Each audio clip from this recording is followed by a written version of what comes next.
Welcome. Welcome. How's everyone doing?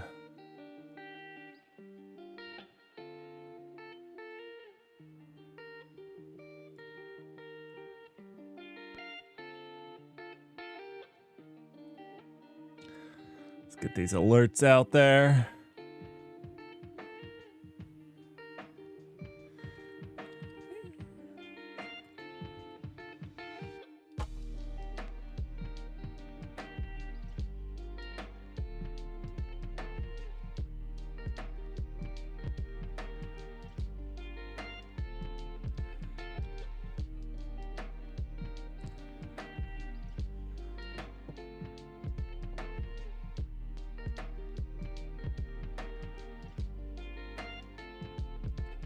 All right. How's everyone doing this Saturday? How's everyone doing?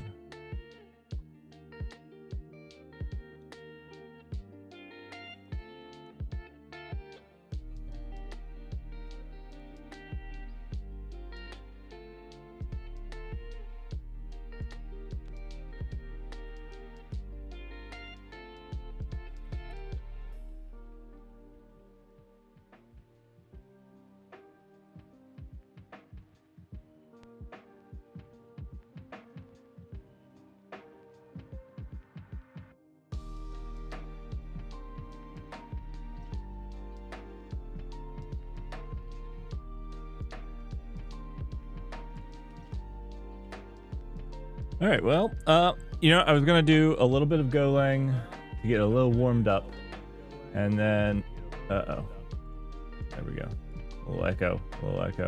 I don't know why when I go to where I can see chat, I need to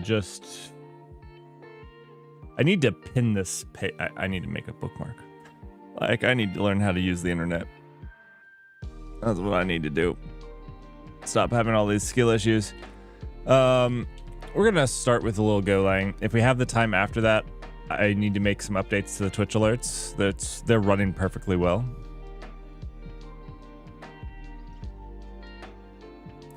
You're writing, are you, Russell? I need to learn Rust macros. Yeah.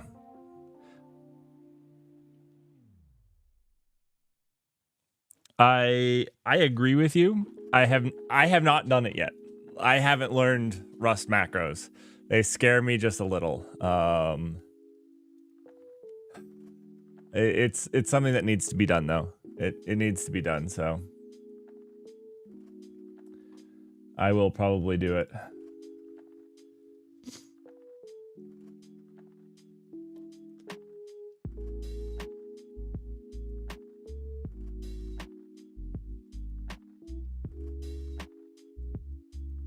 Sooner than later?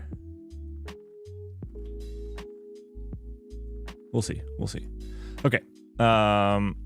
Let's see. I was gonna start off with just a little bit of Go. We have this pull request. We're gonna fix it up semi quickly. It's probably not gonna go as quickly as I think it's going to. And then we're gonna jump into some Rust to do the Twitch alerts, and then we'll do our classes. So I got a new asset for Twitch alerts. I'm very happy with, and we're gonna try to add that and maybe start working on some of the updates, because right now we don't. There's just some updates that we need to work on for it. So, all right, let's see. Let's get into this.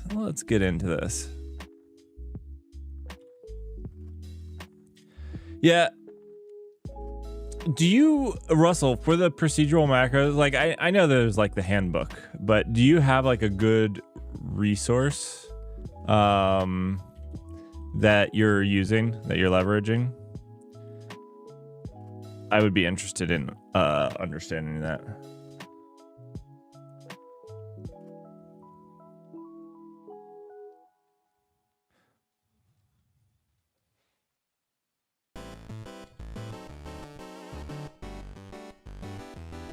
I haven't looked, so I'm not saying like it's hard to find.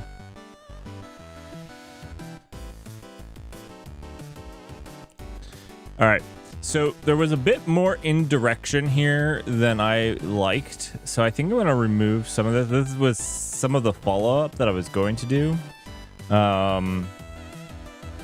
but since I'm stepping in here anyways, we're probably going to do this here.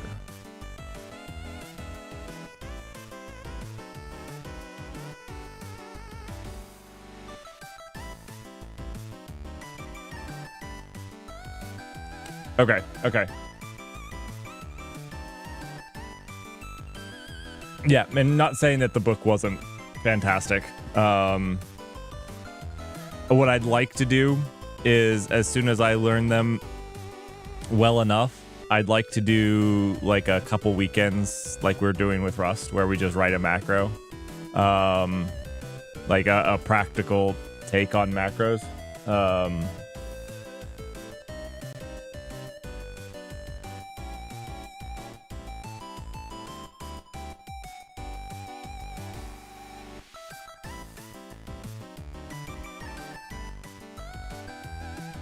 Oh, there's a Manning book? I have not read it. Okay. They're usually decent.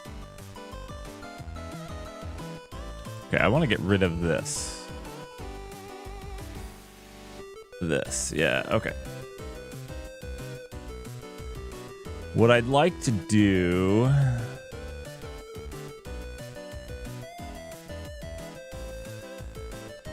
Alright. What I'd like to do is jump into user, controller, and we're going to define... We're gonna find a user database. And we're gonna put all the user stuff in that.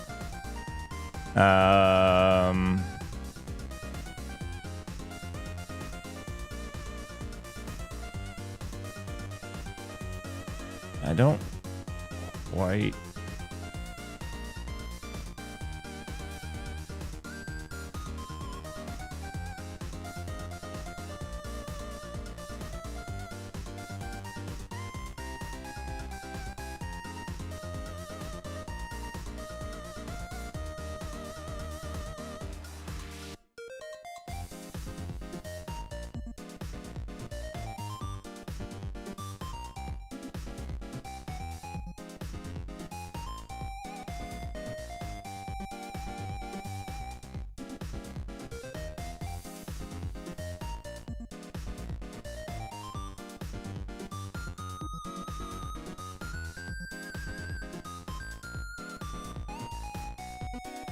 Okay, just getting warmed up. I had a plan for this in my head last night when I was looking at it, and then I slept.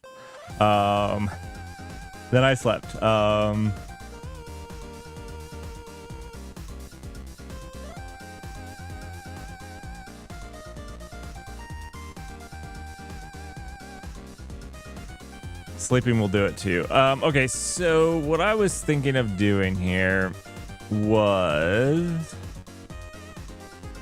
possibly something like this. Let's just start prototyping it out.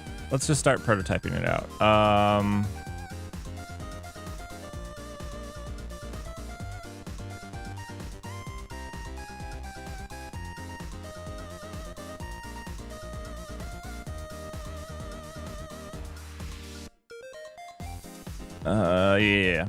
This is good. Maybe. This could be actually terrible. Oh, look at ChatGPT there being useful. How do I accept the whole thing? That wasn't accepting the whole thing. Kind of dumb.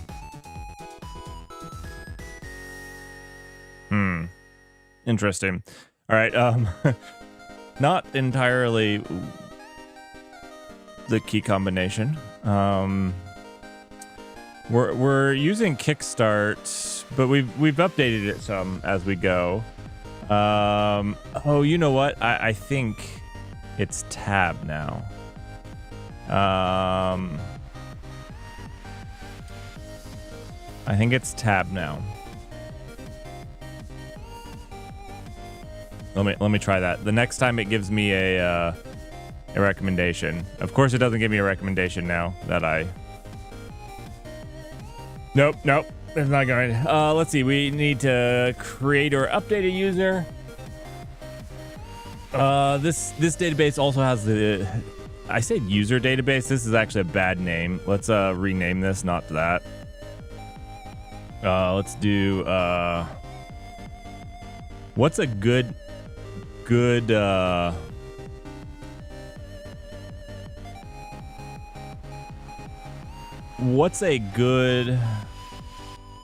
What is a good name for a database that has user organization and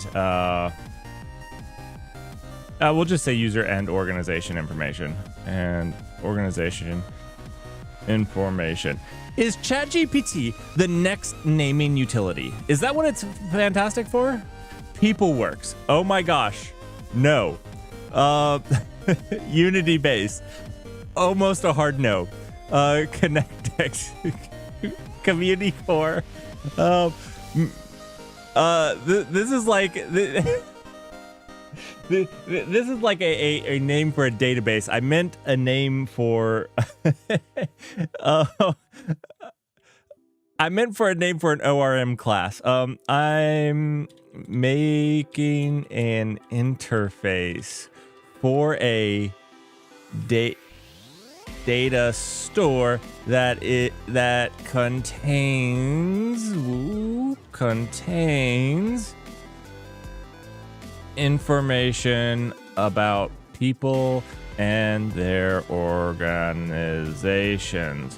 What would be a good name for this interface? Come on. Orclinker. Member mapper.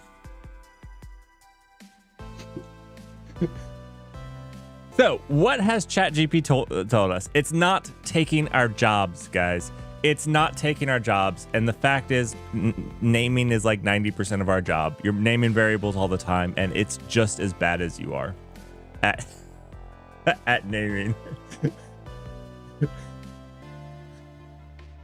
Members, I like it. Russell wins.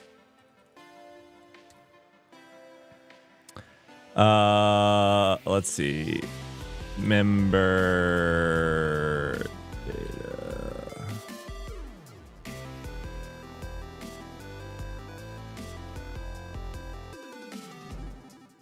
Russell's AI++. That is true. Some would even say that he is AGI. You know, it's a little fuzzy what that means. But I'm pretty sure that we would go with AGI. I don't know if you guys have ever heard me. I hate the artificial part. Like, I use AI because that's the commonly colloquialized word for it. But I really dislike it because the idea would be that we're going for machine intelligence. You don't look at a plane and say that's artificial flight, or a boat and say that's artificial swimming. I guess you don't really say a boat swims.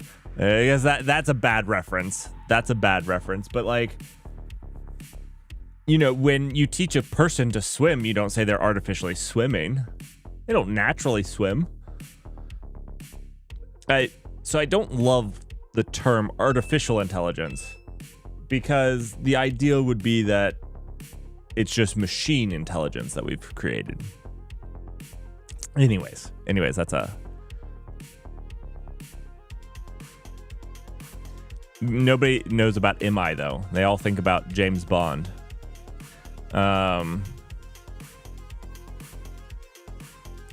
We're swimming too close to the iceberg. Okay, fair. Okay, does tab work? Tab does work. Okay, sweet. Tab works. No, we don't want all these. What we do want is a way to like create or update org. Do we want the or update? I'm not sure we want the update. So we talked about this. We actually had a long discussion about whether you should get a UUID. And I think we're going to go with the you get a UUID unless if there's like a feature flag where you can like get your name to keep away squatters. Not that we actually are going to have squatters because we'd have to have a service to have squatters, but in the case it ever is a thing, this will be our defense mechanism against squatters. I'm going to pretend like we thought this through.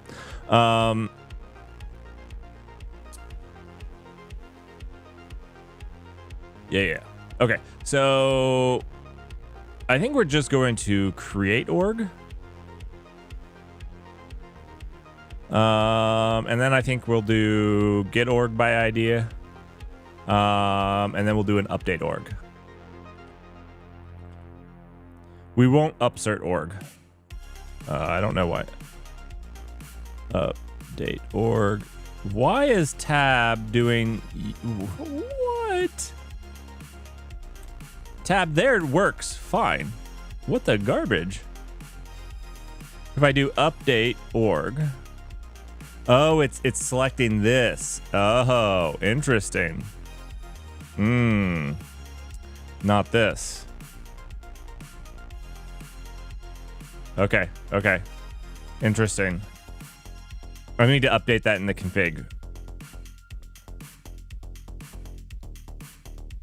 So we have create, get, and update. We need that for resource groups too.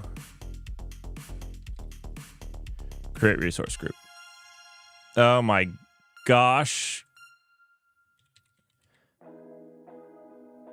Okay. And then Control J just does it piecemeal, which is kind of annoying.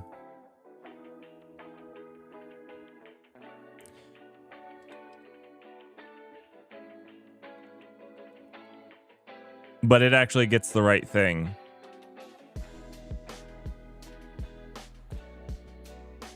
I can use tab if there is no pop-up. Okay, we need to fix that. But we'll fix it later.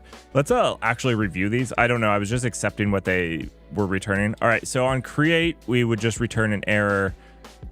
We don't need to return the model. That's fine. On this, we're gonna get is orgs int64. Is that the I know we changed this last time. Yeah, it is. Okay, cool.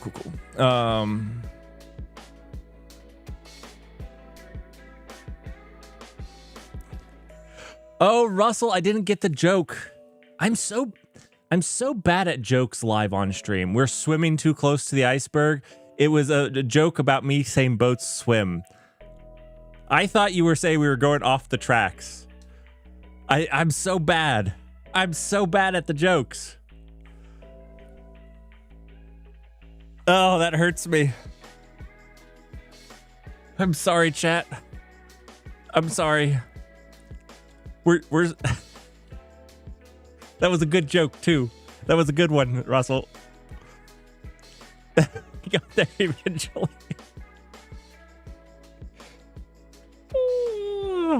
Okay, yeah, I got there eventually. All right, create resource group. Let's see. Update. I guess this is. I think it's pretty common to actually return the old one.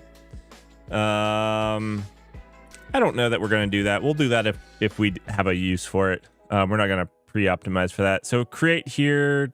Yeah. These are just going to follow the same. Let's make sure resource group is still a UUID or a int64. That it is. Okay. Cool. So these look fine. Okay. So I think this was the general idea of the pull request. You know, I'm going to put ChatGPT on its own page. There we go. So I think that this was actually, maybe we'll just throw that over here. Yeah, we'll just do this. Okay. I think that was kind of at least the feeling that I got here. And I actually don't dislike this because right now we're using bun. And my thought was, I don't know that I love bun. Now, actually, I have a decision that I have made. All new code is going to be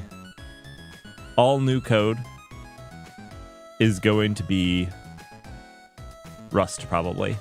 Any new project in here in Eddington is probably going to be Rust. Whether we go and we switch the API out for Rust or not, I haven't decided that because I want to get something working, and this is close-ish.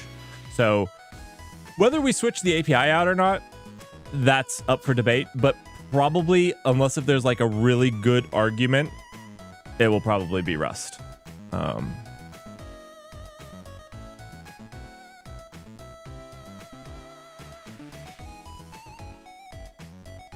ChatGPT 1. Ooh.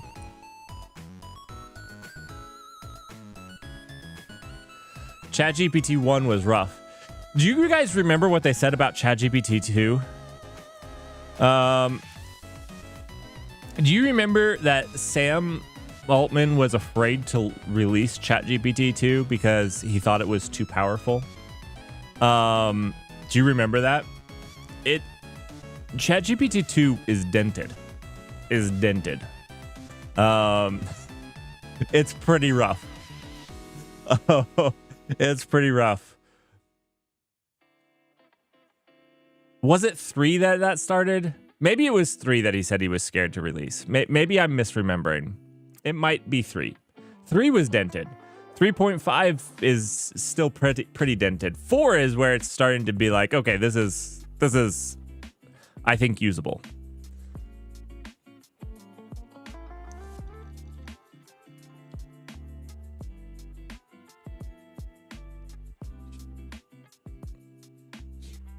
Bless you.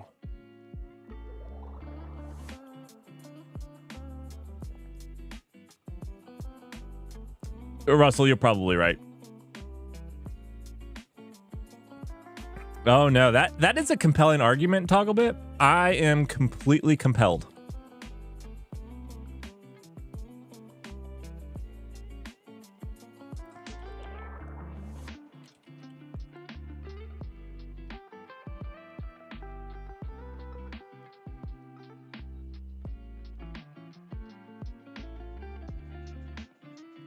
We're going to ask both ChatGPT and Google.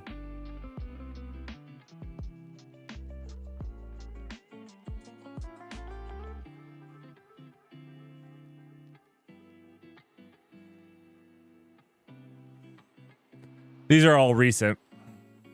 Google's too good at finding recent news when you're not asking for recent.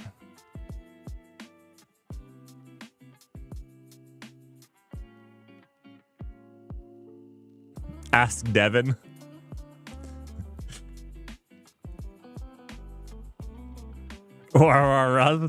He hasn't responded with what his argument actually is. He expressed concerns way before ChatGPT 4. Oh, well, I don't know. I don't know. Maybe I'll find out. Why do you say Devin is a scam? You should watch. I did post the blip about me stating about I took apart their video and told you the parts I didn't think were real because they didn't matter, and if they were focusing on those, they weren't doing a good job as a startup, because as a startup you need to focus on what is important to your product. You only have a few people and small amounts of funding and whatnot, and the video wasn't convincing. The video looked like the Tesla, not Tesla, the Nikola or whatever the truck was that coasted down a hill in their commercial. That's what it looked like.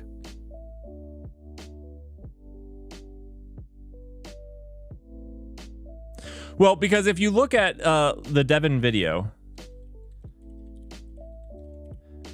if you look at the Devin video, of course I get a Prime.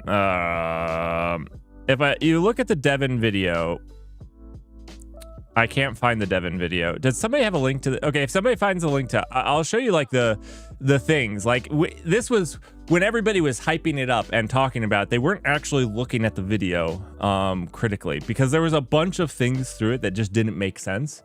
Like you wouldn't have taught a machine learning the way that they were doing it. They were making it too human, and like emphasizing that they were making the same mistakes.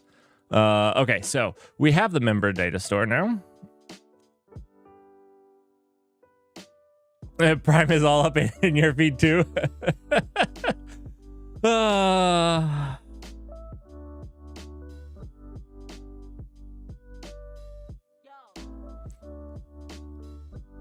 All right, you know what? Something I haven't done with this new, I don't know. I have a good way to like go through. How do I do something with the file system? Like if I wanted to make another directory, how would I do that? Toggle, you are an expert. You are an expert. How would I do that in your expert? Like, okay, I want to make a new directory and I want to put some new files in that. How's the easiest way to do that? I know how to make it in Vim. In Vim. Let's refresh this. In Vim. What's the easiest way? So last time I like put in this kind of heavy-handed file explorer, this file browser, and use this to basically do it.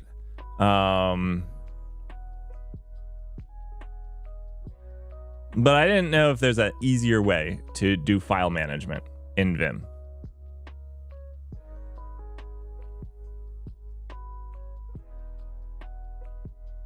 So you just run the command. Okay.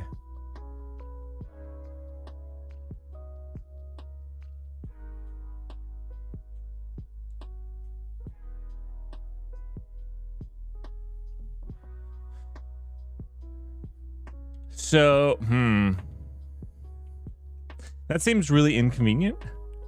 Like, I'm assuming that command runs at the base here, so we have to do like, I'm not smart enough to do that, I don't think, Toggle. I'm not smart enough to do that, I don't think.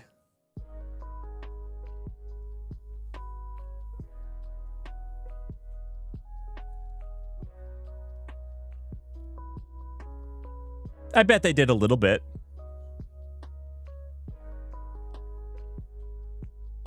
When Toggle was a little bit. Oh, I'm sorry. I'm sorry. You asked for it, though. You asked for it. Oh, I was making fun. I'm sorry. You said when you were little. Oh, I guess what you said when they named you Toggle. Thanks for the follow. And there is your automated AI generated story. In the depths of despair. We're outcasts. Oh no. Oh no. We're the outcasts now. Welcome to the outcasts. This is where everybody that got banned from Prime hangs out.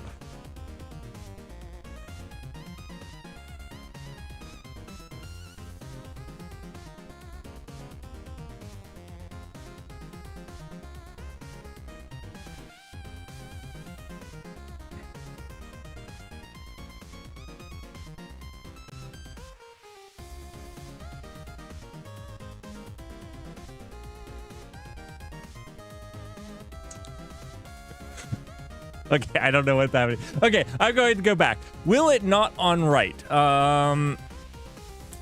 Actually, you maybe are having a good point here. Maybe I can do this. Let's try this.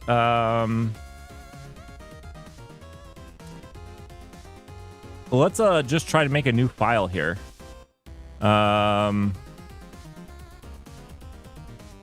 don't actually know where I want to make this file yet. They did make this infrastructure. You know what? We'll go here. We'll go in infrastructure. So we have a member data store. that this is going to use. Yeah. And this is going to take a member data store.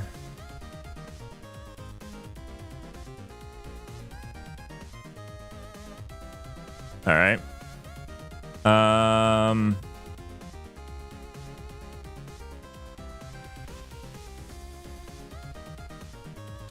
And then we're going to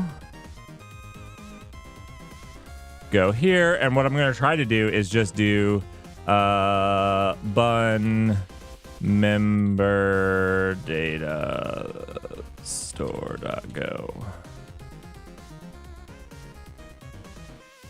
Did that work? I'm not sure. I'm not entirely sure. Package infrastructure. Yep.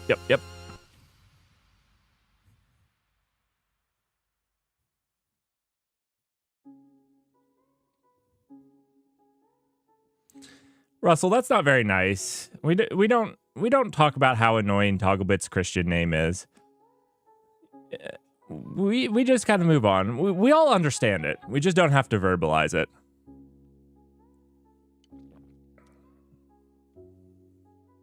Oh, what does ChatGPT want to import? Context. Okay, context is good.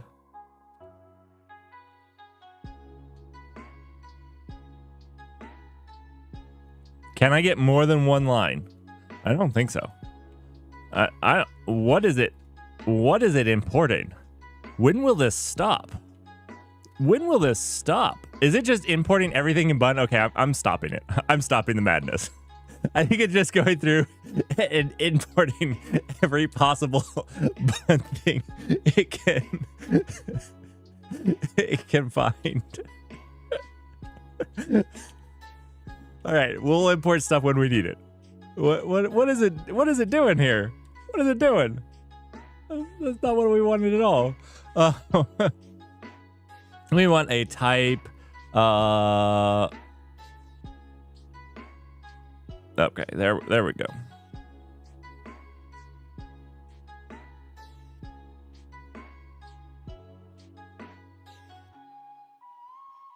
DAP to delete a whole block separated by spaces.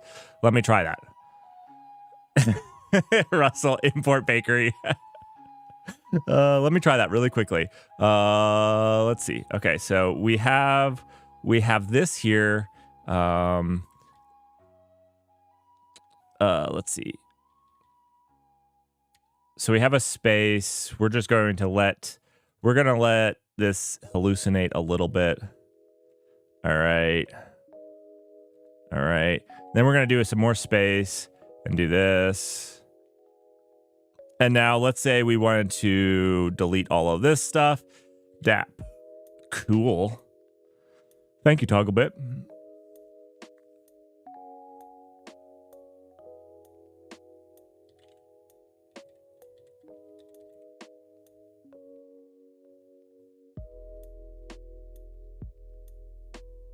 Hey, I'm learning Vim, and you know, some of those I just won't think of. So now I want to know what does D mean? What does D? D is delete, right? And then A is going to be around, and then P is paragraph, right? So it's delete around paragraph. I got it. I could think of it. I'm trying to get better about being able to think of those things myself. If I need to, so that it just makes sense. Okay. Cool.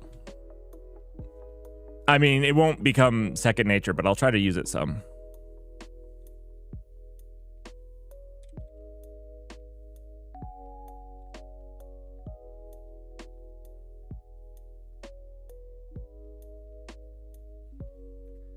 Install the hard time Vim plugin. I stream.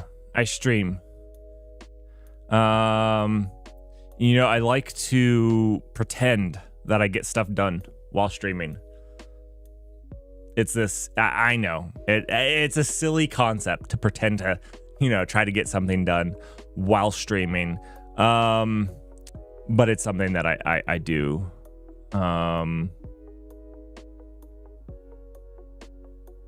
You know, I just pretend a bunch to get stuff done.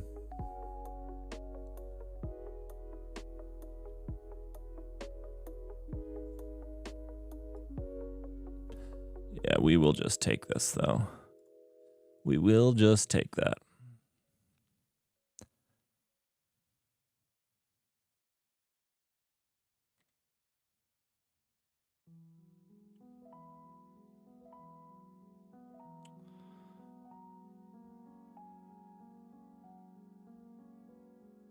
Actually, let me just...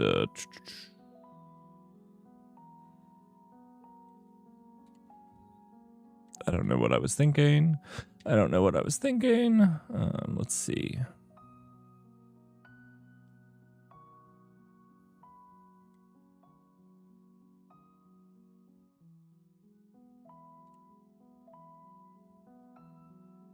Okay. Yeah, I'm not thinking well this morning. 1 second. Let's just... This is the interface. It's just doing the interface. This is not part of the interface. It keeps wanting to do this. That's not what we want, though. We don't want that. Next. Can I do... I don't know how to do next. Why is it doing BMD? Bun member database? I actually kind of like it. Or data store? Yeah. I kind of like it. Okay, so we're going to leave it as BMD. BMD. That's better than the one. I wish people would get away from doing the single, like just B. I really don't like that. Let's see. What? That's not part of the interface, is it? It can't be. It cannot be. It is not. I refuse.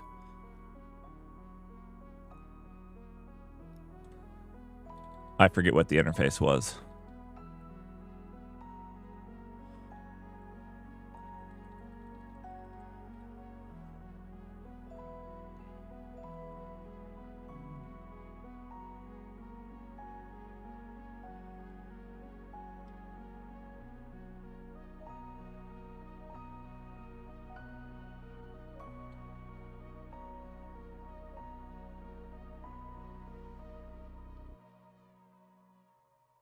We'll just put that up there for right now while my forgetful memory is working. All right. Let's see. This is $, right? $, goes to the end of the line. Wait, it didn't go to the end of the line, but then it did. $. Okay. I was right, but it didn't seem to work. All right, let's delete that. That's what we wanted. I don't know why I was...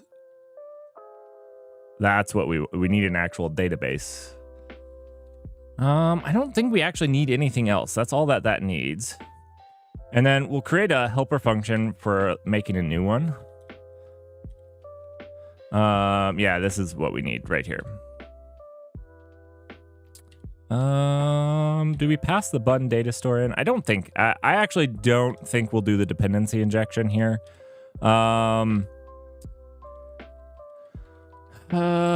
Just because, let's just do new memory data button.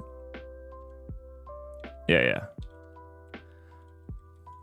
It's probably better to pass we'll pass the database in. I hate, I think it's a pre-optimization to dependency inject everything.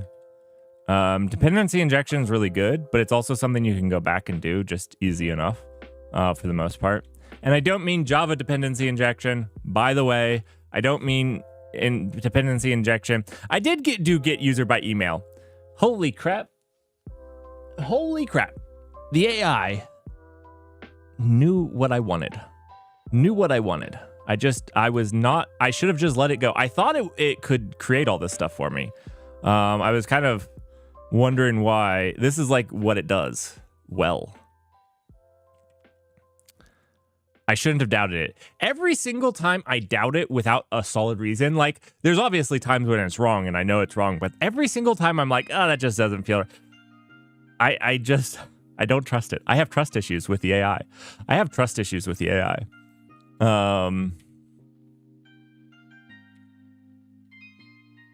Oh, you know what? I'm screwing it up here. Yeah. There we go.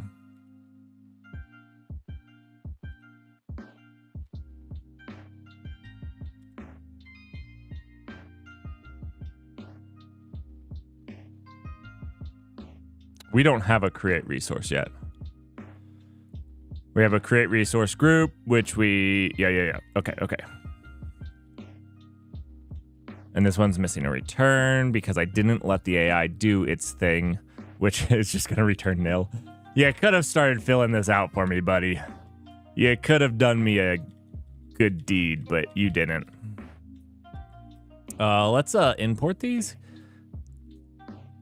I thought Write would auto import. Oh, it's model.user. It kind of screwed up. Right? Because these are models. All my users are models, by the way. That's what the null cloud is for. Models.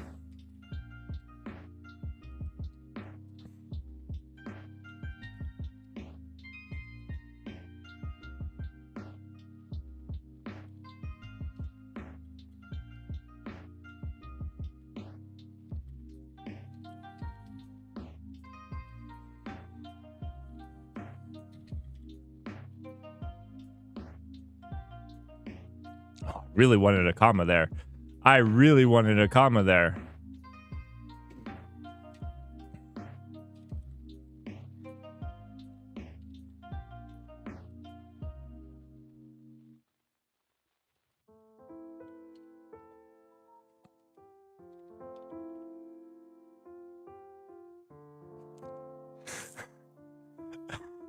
AI Games has made me biased against poor AI.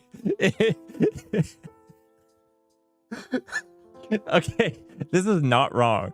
I have seen so much AI that that has just gone so terribly wrong at this point that oh no, did I mistype models this entire?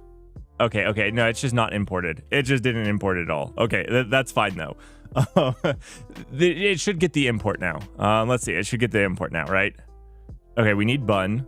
That's fine. Let's see if it does. I don't need this. I didn't mean to accept it either. All right, let's move on.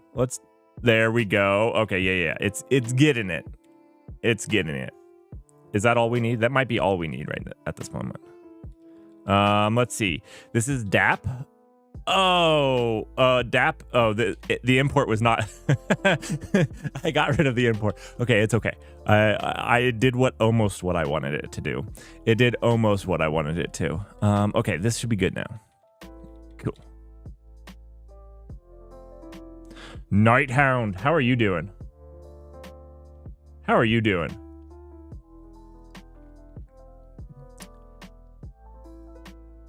April, school's ending soon for you, right? You're going to be a graduate? Congrats, by the way.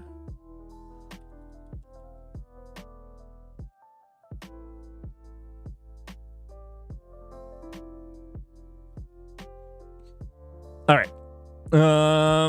So we have a pretty good pile of trash here.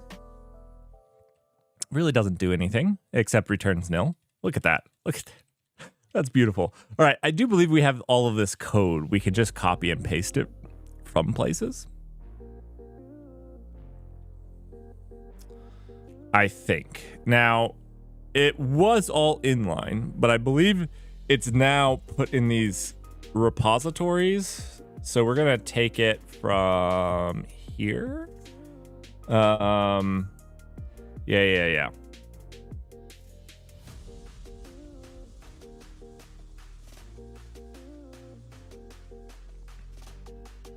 So this is the create or update user.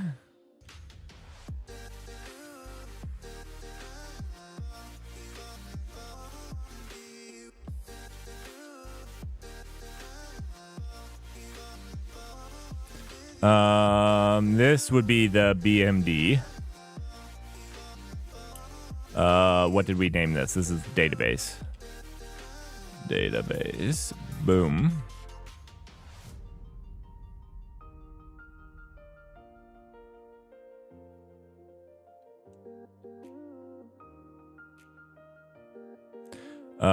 This is not a function. Not a function. Fixed it. Oh, and we need to pass in a context. Okay. So this is a thing in Go. Fearless multi-threading with a context. And I've done this where you're like, oh, I need a context. Do this. Don't do this. Your AI is lying to you. Your function should... If you do that, you might as well just not use the context.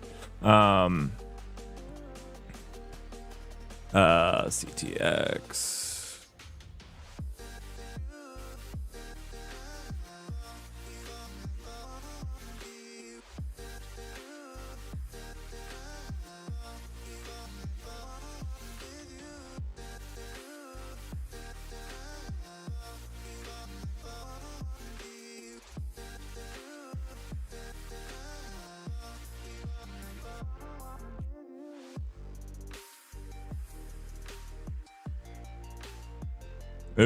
Oops. What? There we go. All right. Scott B.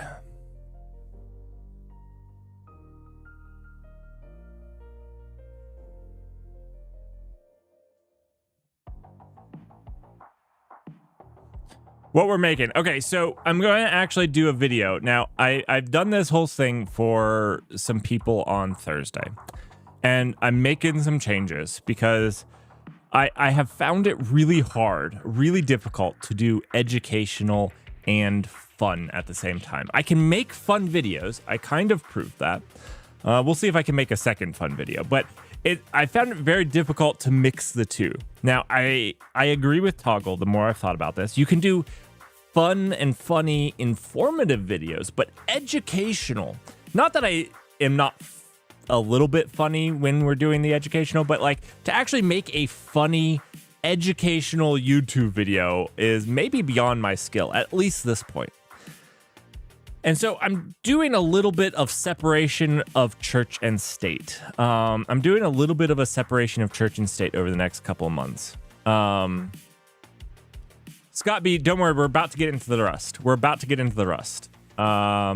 It's almost 11, and we'll get into the rust at that point. So what I'm going to do, actually, I have a public board. You can actually create an issue. If you have an idea for a topic for any of those things, you're more than welcome to go to post to. If it gets out of hand, if people are spamming it, I will do it a different way, and you guys will lose a valuable tool. So please don't spam it. So on Live Learning, you can go ahead and make a issue here. And if you put an issue here, then it gets on this this live stream project. And these are basically some videos that I'm going to do. And these are videos I'm going to do live. And then they're going to be cut and they're going to be put on my... I have a channel called The Null Bites. If you do... It's almost low noon. It is almost low noon. You are correct. So if you go to this, there's The Null Bites. And I've been lightly posting to this, but... We're about to ramp up the content because what I'm going to try to do is every single time we do one of these live learnings where we do a thing, I'm going to post the video by the next day. That's going to be the attempt to have the video cut and posted. So the idea behind this is that if you miss the live stream and it's on a topic that you really want to know about, there's going to be a cut version for you to go watch on YouTube by the next day. For the most part, the longer ones, maybe it takes a day or two, but so then you'll be able to go over here and see. You'll be able to see the live stream of it. And so this is where most of my educational content is going to go. My main channel is going to mostly be informative. I'm going to try to make it some informative content to try to get people onto the stream to learn with us and to talk and do career stuff. So like, again, if there is an idea, like you want to do a system design on XYZ, put a thing on system design on XYZ. I'm going to be curating this list. So I just because you put it there doesn't mean that I get to it. But yeah, anyways. we're gonna give this a try. Low noon, we'll switch to Rust. I know, nobody likes Go. Everybody likes to complain while I'm writing Go.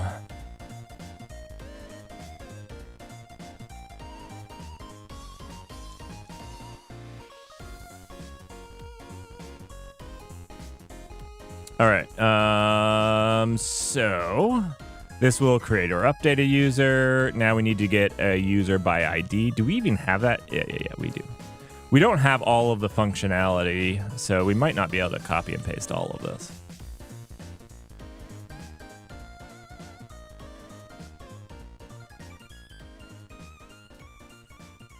Oh, I just have a large group of people that really dislike Go.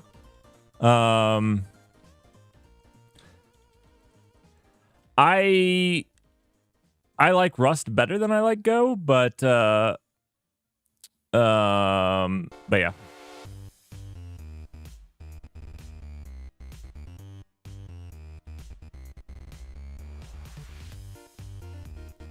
The AI just dropped the ball here.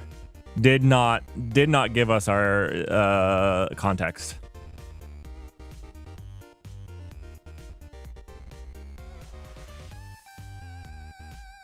There we go. Not too bad. Get user by email. I don't think we have. Yeah. We don't have this at all. You like Go more than you like Rust? Yeah, I do like Rust better than I like Go. I think Rust scares people away before they learn it, unfortunately. Where Go does the opposite. Go like is inviting. It's almost like Hansel and Gretel, you know, like it's inviting, but then you're trapped. Oh, but let's see what let's see if we can't hallucinate something. This is all the AI is gonna give me. Nil? No, I don't want that. Give me something else. Okay, whatever. We're gonna have to write it ourselves, which is terrible. User model. Okay, there we go. Okay, we got it now. Where email? Is that the right? Yeah. Okay, cool. This looks correct, right? So we're gonna do a new select model user email. Email is the right column. Yep. Oops, that was not the right thing.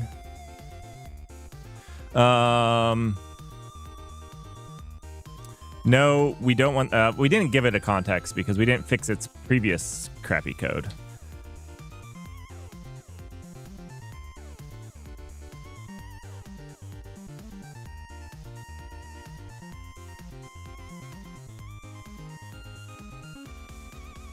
So now we can fix this.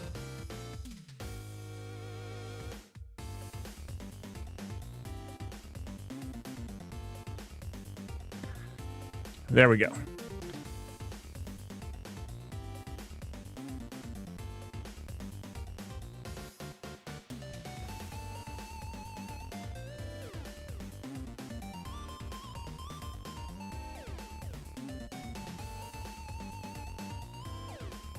Yeah.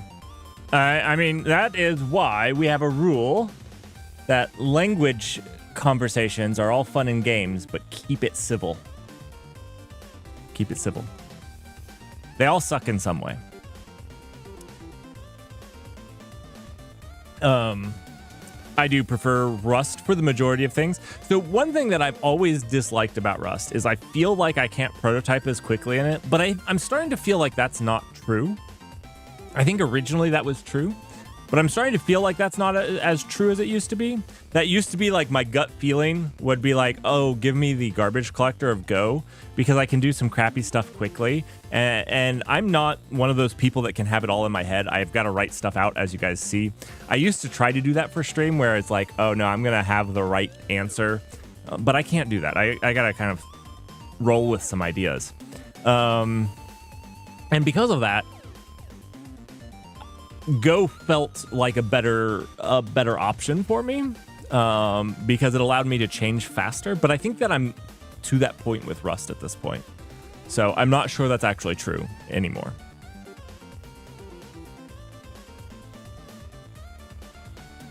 Yeah, Scott B. Rust's good part is also its bad part. DNS resolvers in Rust and Go. That's an interesting one. We did Kubernetes operators, but that wasn't a fair side-by-side of Rust versus Go, because the Kubernetes operators were heavily dictated by the ecosystem, like the tooling that was available for them. So it wasn't a good comparison when we wrote because like the Go Kubernetes operator was just way better because its ecosystem had like hundreds of people in it versus the Rust one, which was like 5 people. I loved aspects of the Rust one, because it was safer and it had some really cool ideas. It just, it wasn't quite as, so it wasn't a fair comparison of like the languages side by side. So anyways, that's all. Let's see what we can't hallucinate for this one. So we want to create a new one. Oh, this should be actually really easy. Yeah. This should be easy. Because we're just going to do a new insert on org. And this will fail if it already exists because we're not doing an upsert. Okay. Yep. That's good. Okay, let's see. No, that's not what we want. We don't want to return nil. This is get an org by ID. So we're just going to do we're going to do a var. Okay, all you have to do is type var, and then it's like, oh, I know what you're doing. Let's see. New select where the model is the org. And ID is looking for 1 second. Let's see if this will fix it so we don't have to go back and fix. If we give it a context now, CTX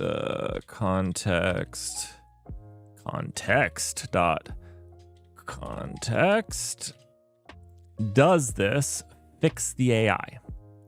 There's a solid chance it does. Yeah. Perfect. I get that it's a hard. All right, I get that it's a hard problem because like it can't go back and change what it already generated, but I feel like it kind of needs to, right? Like I didn't change it here either.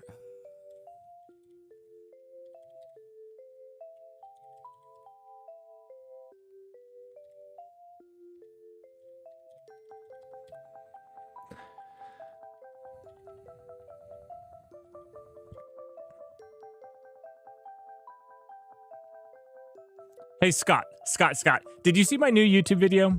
Because I did a green screen, and I've never done a green screen before, and I screwed it up a little bit. But I thought you'd be proud of me because you'd be the...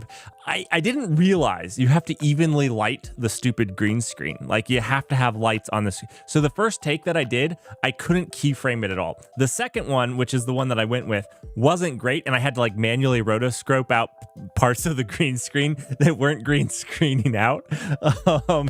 And I have, like, an oddly bright spot on my arm where the light is hitting my arm. I thought you would appreciate that because maybe you actually even know...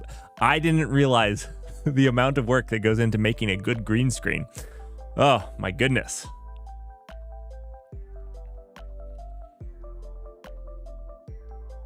It was a disaster. I have a better setup for the next one. All right, let's see. This one, oh, we got to fix this up here. 1 second. Actually, 1 second. I didn't do that right. I can do around these, right? So I can do CI. Oh, that was glorious. Okay, cool. Okay.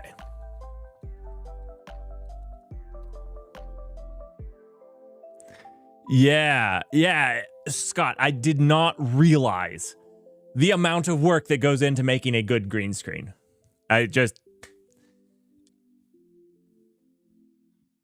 It's you need more lights. Like you're already at 3 lights just to light a person, and then it's like, okay, now make that 3 more, because the other thing is you can't have my shadow on the green screen because that also screws it up. Did you know? I didn't.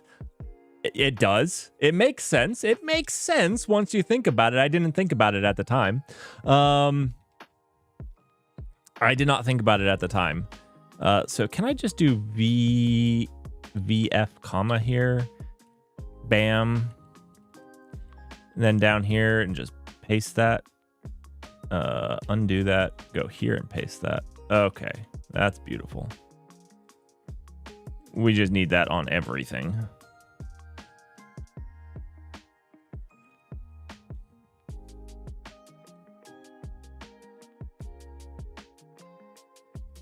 You know what? I don't think I need to put the space. I think that will get, if I write that, yeah, the space will get there. Okay. Well, that was the last one, but whatever. I fixed it.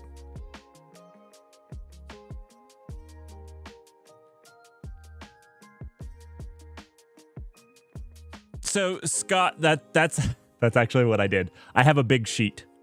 It's just a sheet. It's like a $5 sheet. It's like that cheap sheet that you put on a king bed that you wouldn't actually sleep on. If you can afford a king bed, you'd never get this material for your bed. And you never buy this color for your bed either. I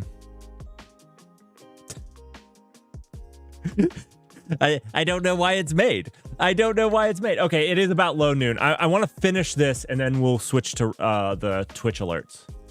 We're going to finish this file, then we'll switch. Okay, does this get it right now? We have the context. It's getting the context. It's updating org, matching it on the org ID. Beautiful. This is so much cleaner than what we were originally doing. So previously we were doing upsert. A lot of places we weren't supposed to be doing upsert. This isn't going to be perfect, but this is a good first take of just making this code a little cleaner.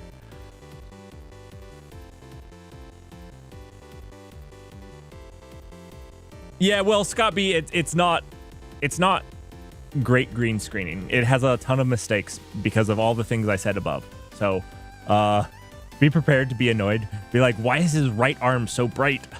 and he has shadows. From a production standpoint, it's pretty terrible. It's pretty terrible. Let's see. What are we doing? Get resource group by ID. Okay, yeah. Is my favorite word. Is my favorite word. I'm trying to stop saying So then I just fill it up with other nonsense. What did I do? Okay, yeah, I want that. Let's see. So we're doing a model, scanning on the ID. ID is the right thing, right? Yeah. Okay, moving on. Last one. The AI should be able to just nail this. Beautiful. After we got the context, which it missed, it's good, doing well. And we're just doing a update on the resource. Cool. So we have a new update, new select, new insert. The nice part about all of this is now if we ever wanted to move away from bun, we've pretty much just encapsulated it all in here. Not saying that we want to. Like I said, I think this is a little bit of a pre-optimization. I think that's actually... There's a lot of people that are like really on the bandwagon of hating clean code. And I think that they're throwing some of the baby out with the bathwater with clean code. I think that there's a lot of dislike of some of the, I'm going to say like Java-esque patterns that erupted at the late, like in 2010. And I think there's some well-deserved dislike of that heavy pattern. Some of it was the languages didn't support the same things that they do now. And so some of that was patterns around languages that they are now. Some of it's around basically getting a lot of developers to write code that other developers can use. I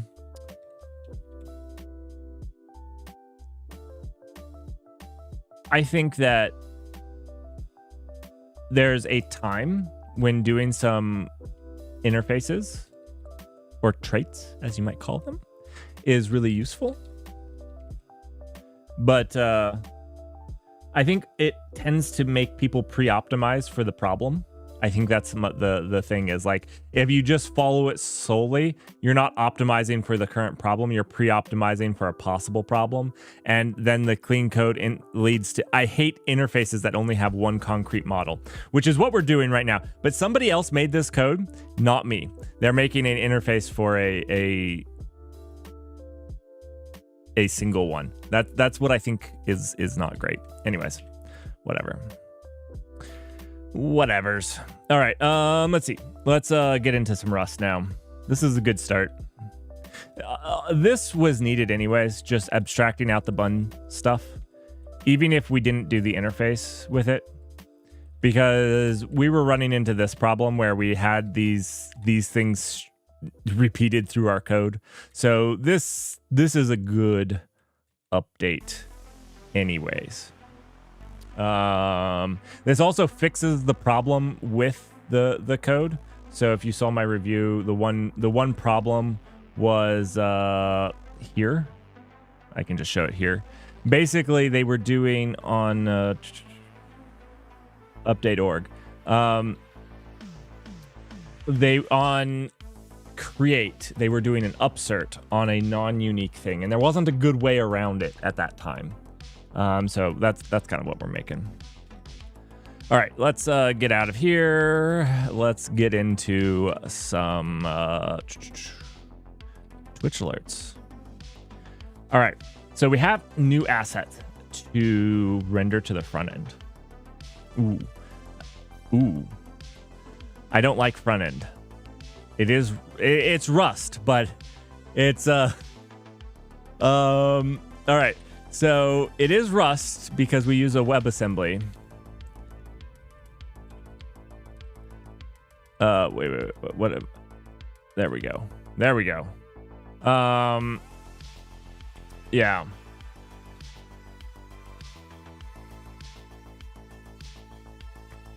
Have everybody seen the image? I don't think they have.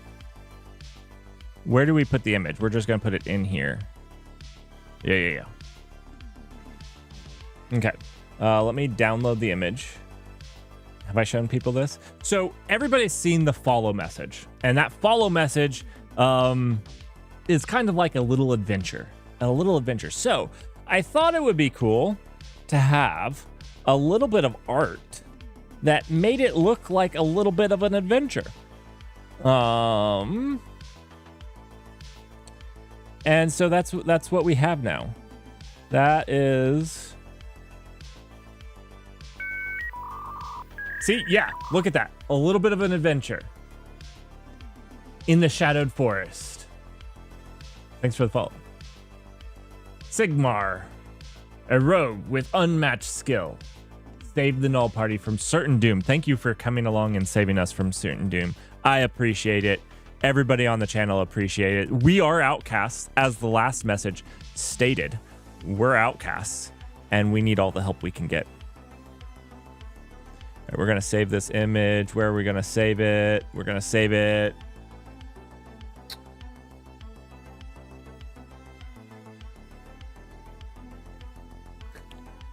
Well, sometimes the AI makes up just really random stuff about you. So be warned. I need to put that in there as a possible thing.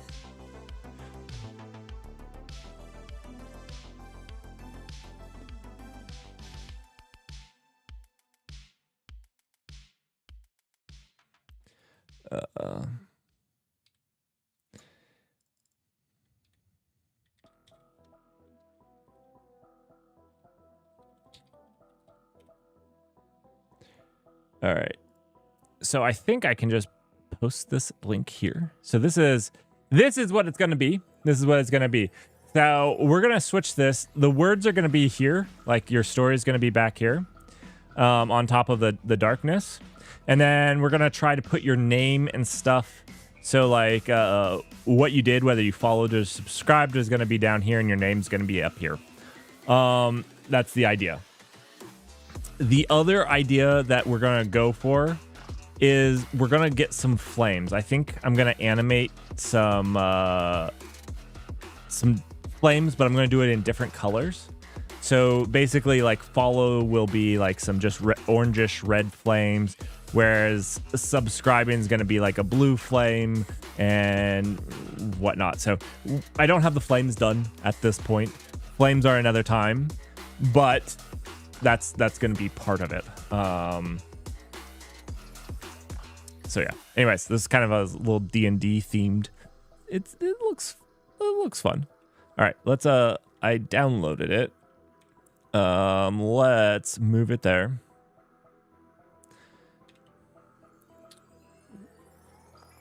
All right, new. Let's see, downloads.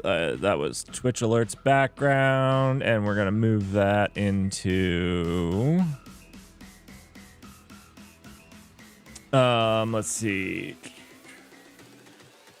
Code Twitch Alerts front end. Wasm.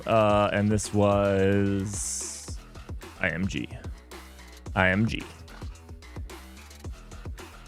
Background.png. All right. So now we can just run into here, right? And do something here. Oh dear. Oh dear, Rust Analyze. Oh, please. I would say that it's wrong. I would say that it's wrong, but it's probably right. It's probably right.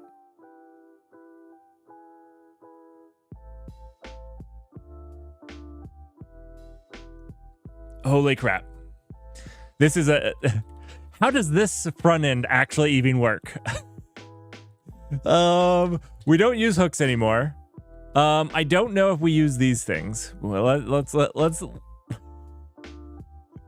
Oh dear. Oh dear. Do we really not use these at all? We use this, right? We use this.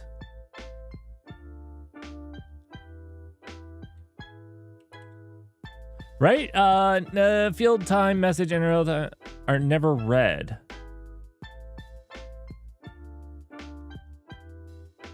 This is not dead code. Right? This is our queue of messages. Oh, is this our queue of messages? Oh no, maybe.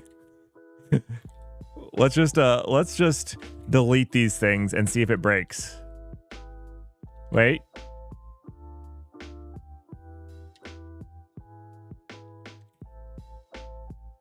So if I delete this one, all the other ones go away?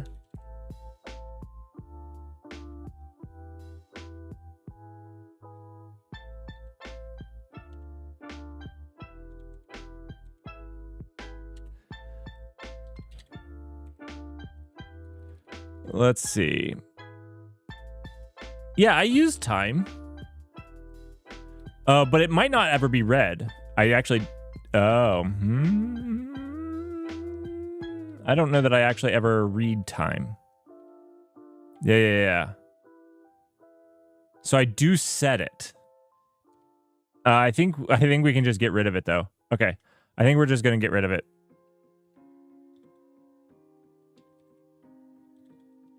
Which is gonna cause some errors because we do set it, but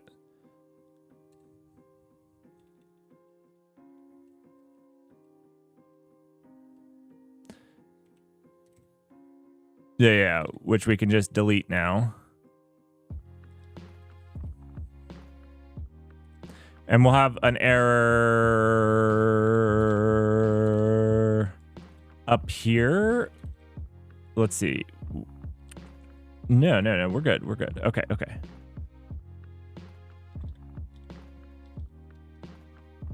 I'm just gonna clean this up.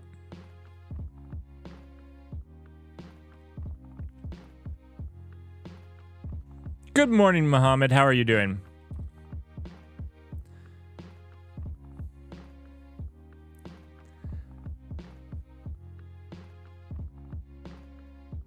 Oh, wait, do I use these? Do I use cancel?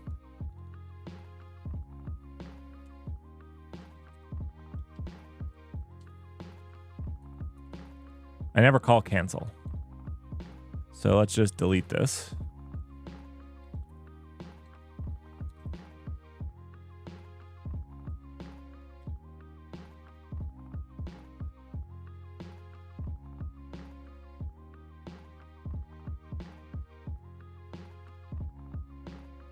Okay.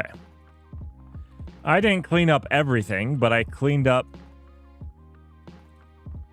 a decent amount. So this was a lot of like trial and error code because we had to do a webhook on the front end. And I know that we had a lot of struggles with it. It got pretty gnarly, I guess. I don't remember it getting this bad, but yeah. Whew. You like programming languages? Ooh, I don't know. That's pretty rough. We pretty much despise all programming languages here.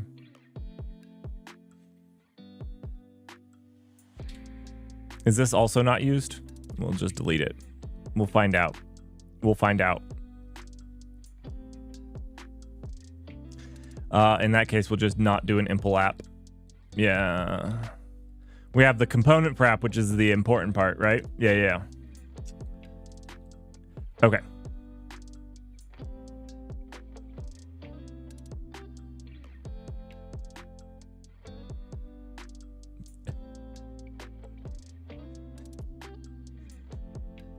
So it might be the food, just out of personal experience. Sometimes the food can be the one that gives them gas. You might look at changing it. My wife had a cat who had a similar issue, and changing up their food helped a lot. This thing would just toot as it went past. It was the worst.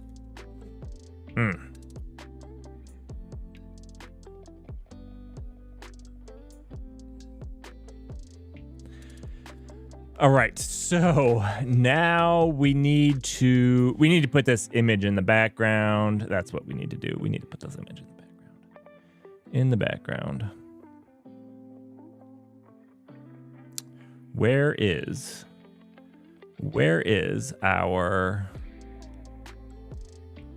here we go. Let's see. Oh boy, is this beautiful. Oh, is this beautiful? Let's see. Okay, I guess if we're making this part of the background, we really actually have to do it in this CSS, right? Because it's going to be that background. Ew. I said we were going to do Rust, and now I'm talking about CSS. Now, one second. Before we jump over to the CSS, what am I guess it's going to be the wrapper, right? Yeah. I guess it's this wrapper. I named this clan image. It's the null logo. And everybody thinks that it didn't find the image. Oh, that's fantastic. Okay, okay, so this wrapper is the thing that needs. So when I said Rust, I really meant CSS, everyone. I tricked you. I tricked you.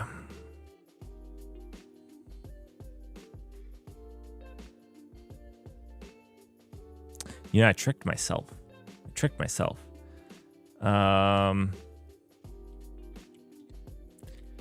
don't know. Yeah, okay. URL can be a local file, right?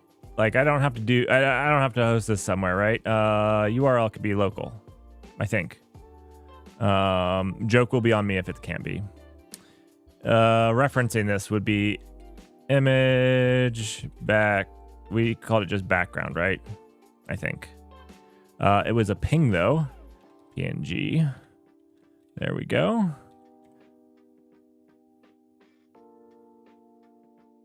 In CSS, there are no winners. Oh, yes. Yeah.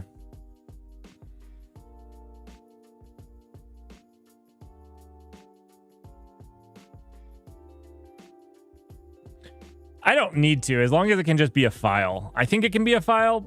I'm hoping it can be a file. That's what we're going to try. That's what we're going to try.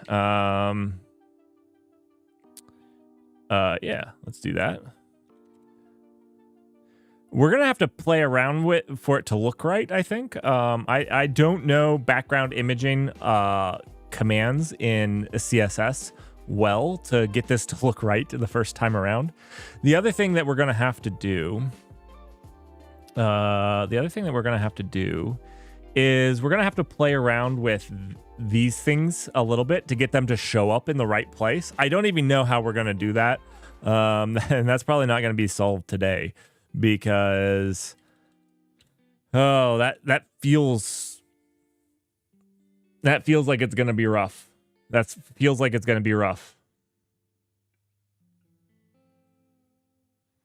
Don't I use Sass? So not here. Here, this is like a bare bones WebAssembly thing. So when somebody hits the follow button, what happens is actually there's a web view on, I point up here because this is the monitor where I can see the stream. What happens is there's a web view on that monitor. And actually, I can pull it up here. We can do it here. So let's see. I'm gonna cone of silence just in case. OBS. I believe the OBS here doesn't have. Okay, perfect.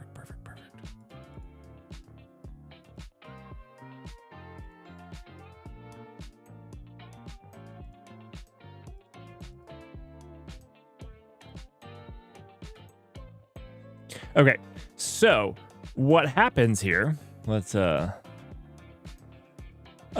happens here is that there's this alerts web view, and this web view points at the server. Now, if I'm running locally, it's at 9050. And what you guys see is actually this system rendering something. So basically, this doesn't render anything if there's no message to show. So this is, if there's a message, we'll show the message. And if there's no message, it shows nothing. And that's why you guys don't see anything. It's still there. It's still there ready to render something. And it makes a WebSocket connection to the back end and basically just sits there waiting for a message. And when it gets a message, it displays it and plays the sound. So this is a really bare bones WebAssembly project.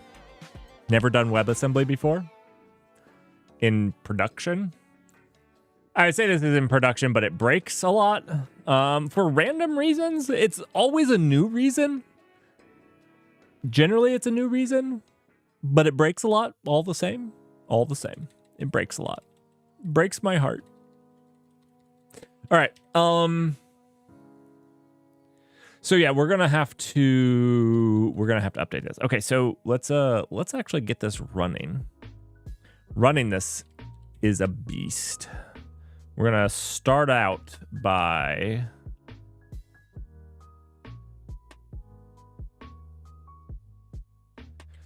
I don't understand anything either, Mohammed. I don't understand anything either. So join the club. Okay, so we gotta do a couple things to run this locally. This is always a joy. Okay. If you think that I'm opening up too many terminals, I am not. If you're gonna sit there and say that WesTerm allows me to multiplex, I know that it does, and I'm too stupid to use it right now because I picked learning Vim key commands over learning WesTerm. So we're just gonna manually multiplex. i3 lets me multiplex. Let's check it out. Yeah, i3 multiplexing. Okay, so I know that that's like one of the reasons to use WesTerm, because it has that built in and I want to use that. That's why I have WesTerm. I get it. I'm still learning Vim, okay? And I'm still having skill issues with Vim. I can't add more key combos on that. I can't do it. I can't do it. Okay, so let's I should have CD'd into this project first. Let's see. Where are we going? Code, Twitch, alerts. We want to be in the base project for this. See, code, Twitch, alerts. This one doesn't matter. We'll just leave this one blank. This one's going to be our Twitch CLI. This one's going to be the Twitch server. And you know what? I only needed 3. Not 4. I was being ridiculous.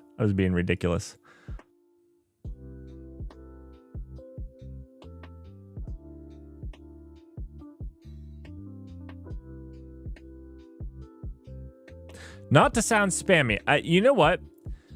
I found that whenever somebody says not to be offensive, not to be spammy, not to be, the next thing that they say is going to be the thing that they say not to be.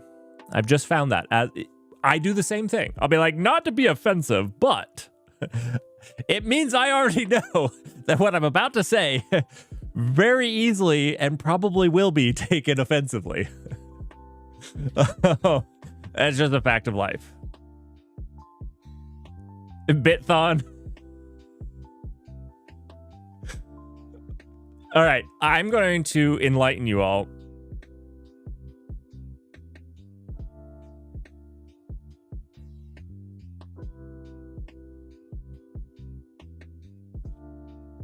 Well, thank you, Bitmasher.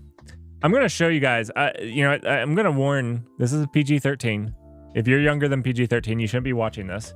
But, everybody knows that I can't spell and I can't read very well. And there's python.org. Python.org. And if you're going to get Python, this is great. I don't know why in the world I accidentally mistyped Python as Pythong. And there's actually this website. And I'm sorry that you've had to see this, but I had to see this too. And so there you go. It exists and it's out there. And if you mistype Python, that's what you get.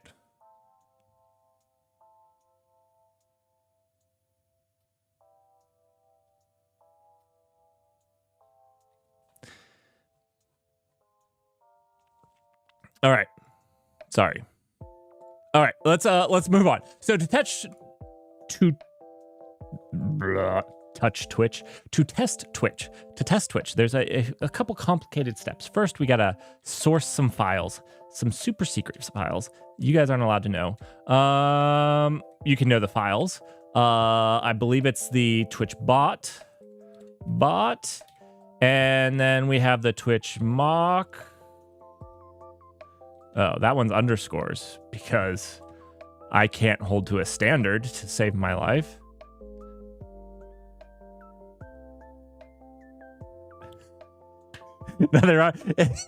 It took me so much by surprise because I didn't even realize what I had done because like URLs up there are kind of small and I like them to be small because like you don't want them to take up a lot of your room. And I didn't even, I was like, where is Python? Where's Python? That's what I was trying to go to. I just want to be in Python.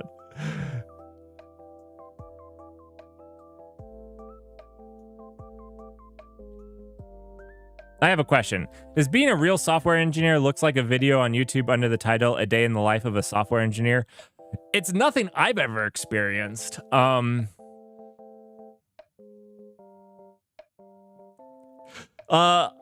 have never experienced being a software engineer that looks like a day in the life videos.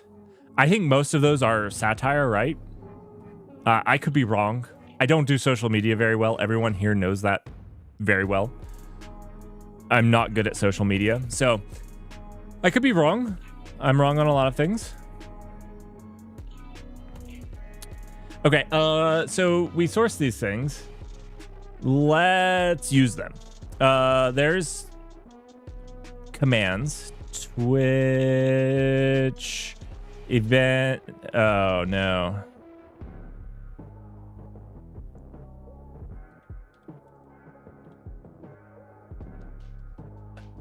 Do I remember the command? And the answer is no, I don't.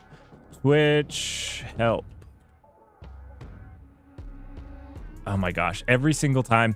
Last time I said I need to put this in a bash file and I didn't do it. So that's what we're going to do today is we're going to make this command to run our server. Twitch developers. We're going to actually document what it is. We've struggled with this every single time and I haven't documented it because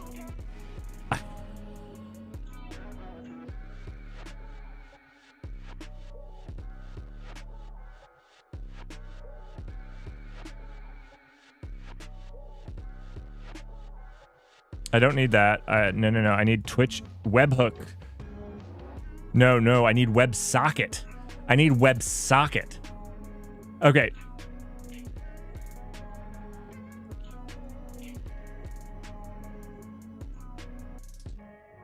Does the video have somebody swearing at Jira for 3 whole minutes?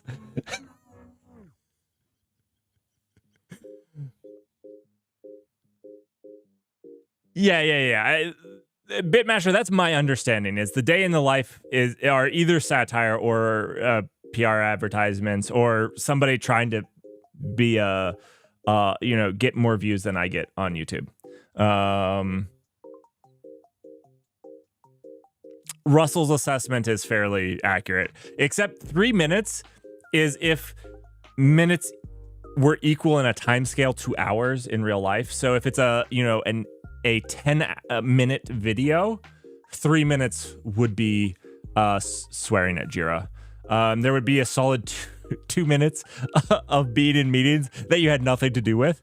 So you're trying to write code while you're in the meeting. I can make us a real day in the life video, but it wouldn't be funny. It wouldn't be fun. Actually, it could be funny. I might make a day in the life video just for you, Muhammad. And it would be satire.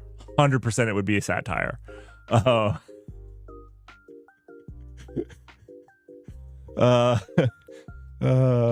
think on that one.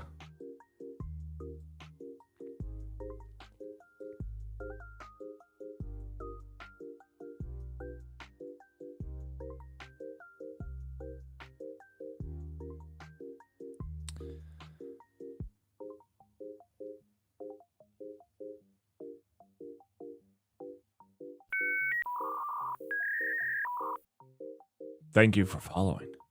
WebSocket event. Test WebSocket. That's what I was looking for. All right. Twitch events, WebSocket, start server. Let's does this actually work? Okay. There we go. So that seems to be working. Let's document this somewhere here. This isn't actually where we want. Let's get back here.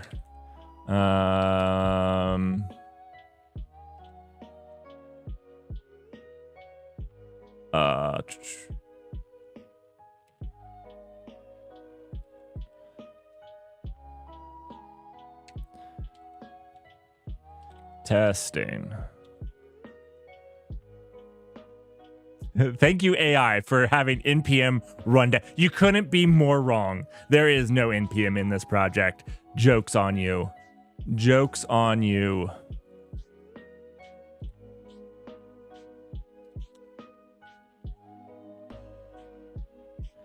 What is this problem? Insert leave commands for star running markdown lint end of file. No such file or directory. I don't know what it's having a problem with.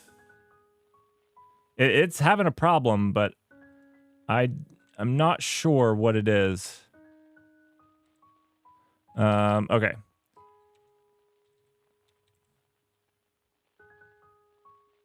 It's like I have a language server for Bash, or not for Bash, but for Markdown. And it's disliking it.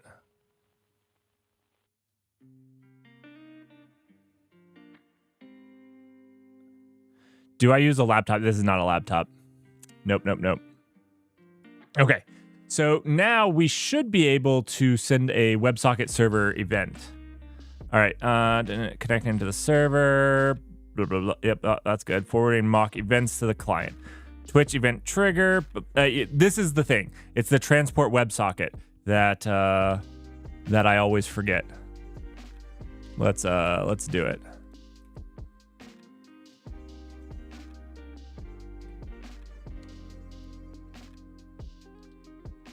So yeah, to trigger an event. Let's see. And then this will be to start the WebSocket server. I'm assuming these are correct. We'll see.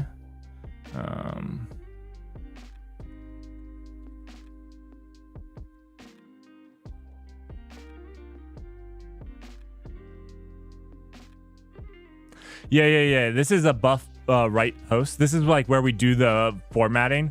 Oh, so we need to exclude markdown files in these. That's what we need to do. We need to exclude markdown files. Because basically what I think I said was on the buffer right, I want the LSP to do, auto format and those types of things. I think that's what I've done here. And I think that's the problem that we're having. Hopefully it's saving. We'll see. All right, so let's see if this now works here. That's not what we should have copied. That should have been this. Copy.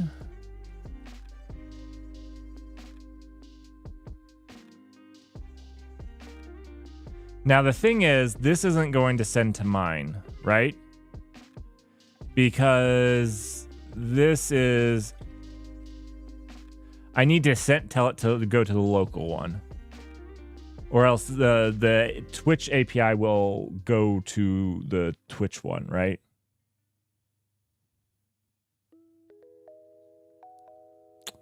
How do I tell it which server to use?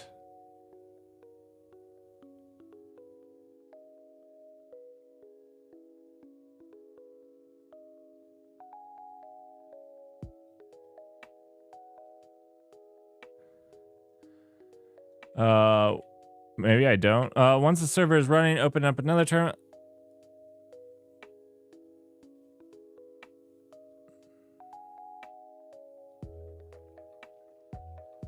Oh, let's just try it.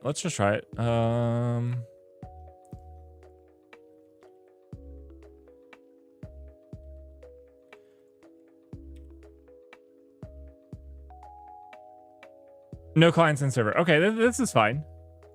Okay, okay. Maybe it's working. All right, so now we're in Twitch alerts. We can run the mono. Oh, we actually do need 4 screens. Okay, we do. I thought we did. So let's source our secret files over here.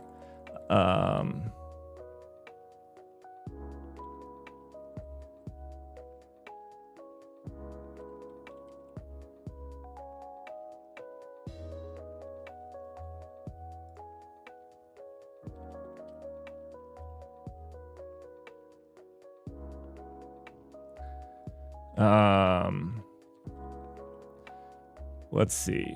Are you using a custom built computer? Yeah, I guess you could call it a custom built. I built it. So generally I don't do like a full PC build. Like I upgrade parts individually. The biggest upgrade happens when I replace the CPU because usually that means the motherboard gets changed. A lot of the times memory and whatnot have been compatible, so I just upgrade pieces at a time. So I never do like a big PC build in general. Every year I upgrade a component of it, or something like that.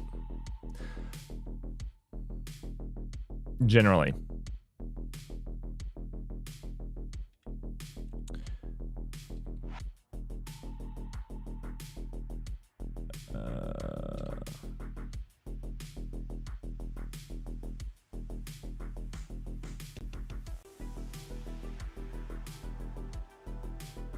I think that's all I need.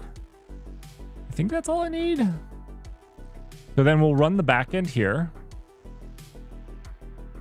Cargo. Oh, shoot. This should be in my history. Cargo. Oh, but you know what I do need? I need the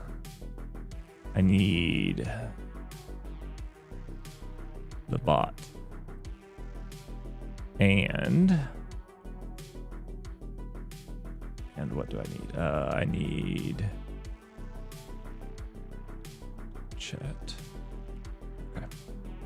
And then I can do cargo run, bin, monolith, channel ID. Yeah, that. You know what I should do? I should put this in that file too. I don't know why it has an issue. We'll figure out what's wrong with that in just a second. We need to get a new token for it. That hurts. That hurts. Okay, let's get the command.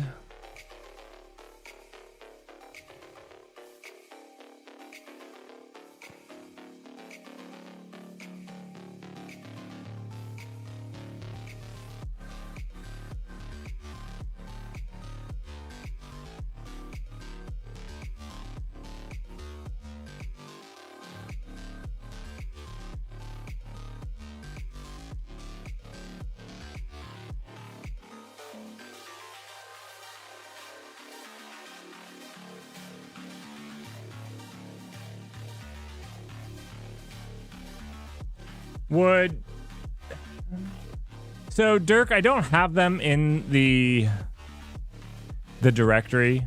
They're not near the project, so I don't accidentally commit them, is the idea.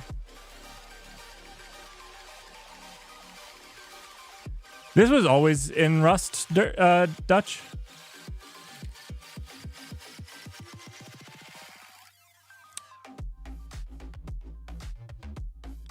All right, I got to Cone of Silence for just a second because I got to go get a new token for some reason.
You can supposed to say anything from okay, maybe I'm misunderstanding. So maybe it would. Maybe we could do something good with that.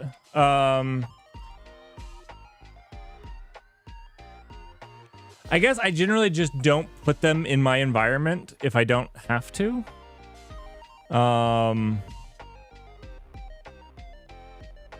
We should talk about this on Discord.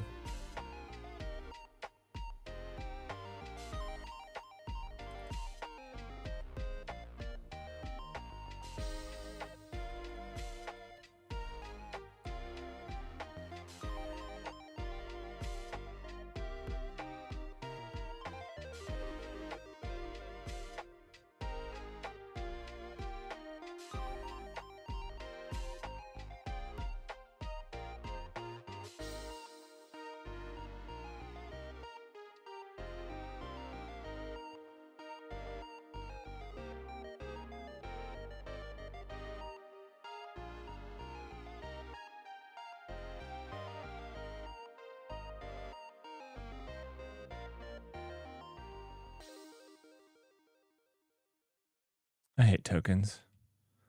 I hate this.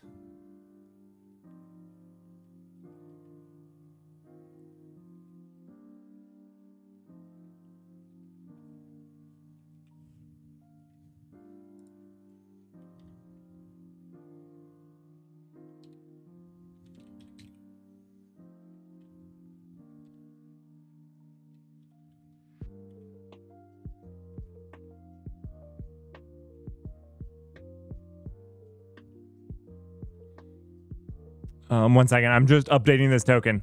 I'm thinking real hard. Hence I'm not talking. Because for some reason,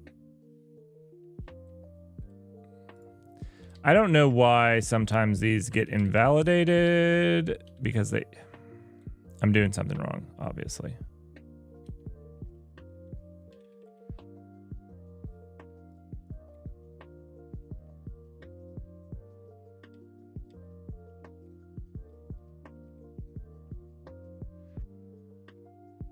Monta, how are you doing?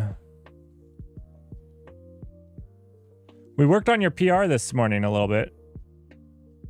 Not quite there, but we're working on it.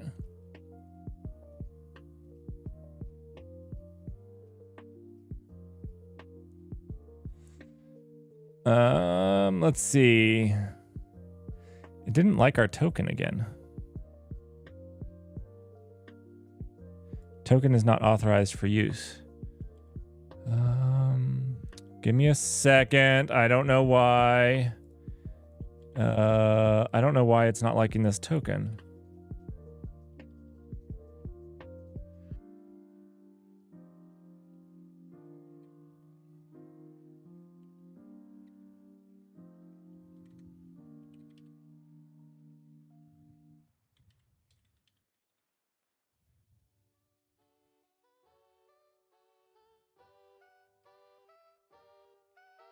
Oh, I think I used the wrong command.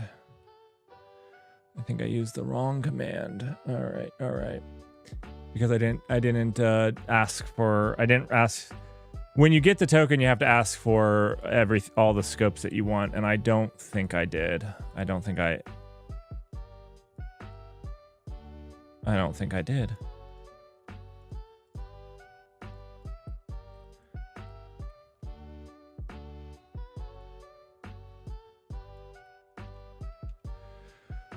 All right, let's see if this works now.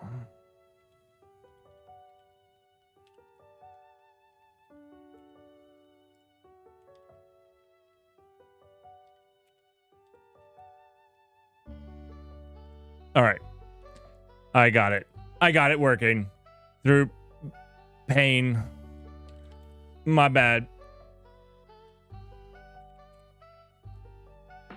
All right. So we're almost there. We're almost to testing this thing, and it's better documented now. All right. The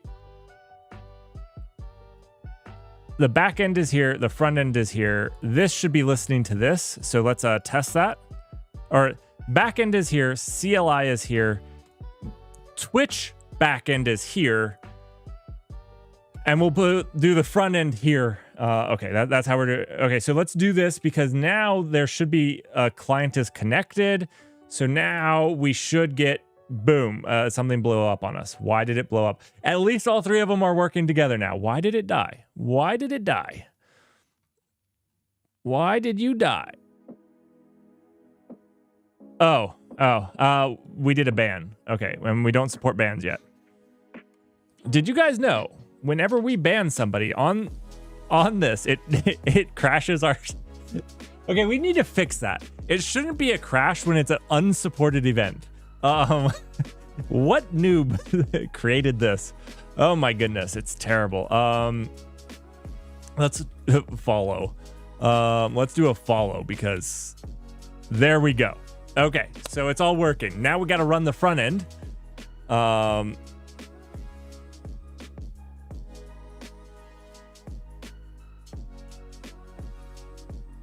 Is that Rust crypto hacker?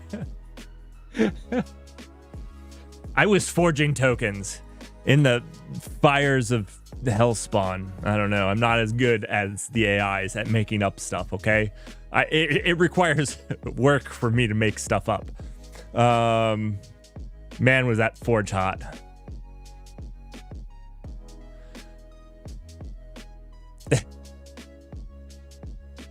All right, let's CD code. You know what? I have, what is it? Is it J now?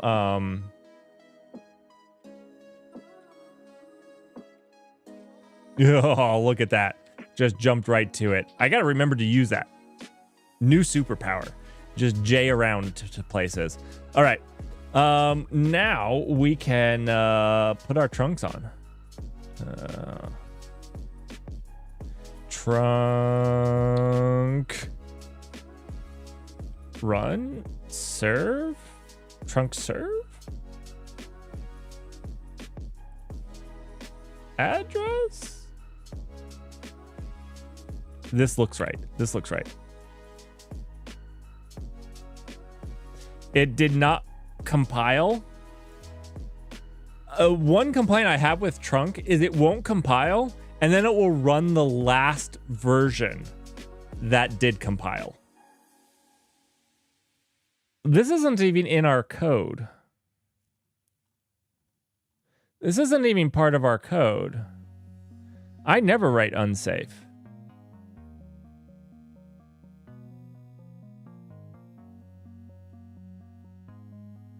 What garbage is? Ooh, let's cargo update.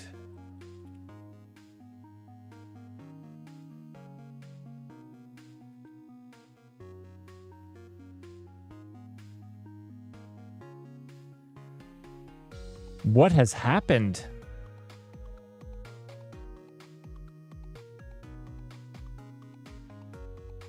What have we done?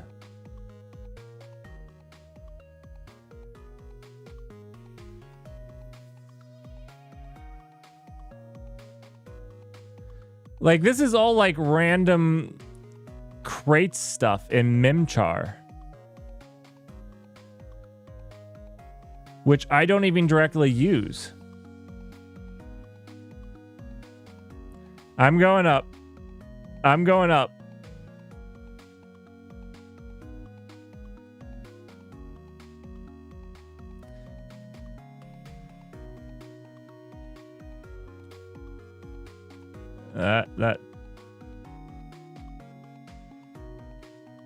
I'm just gonna do it over here. I don't know that I know where F11 is on this keyboard. I don't know where F11 is on this keyboard, so I can't do that. But I'll just do it over here.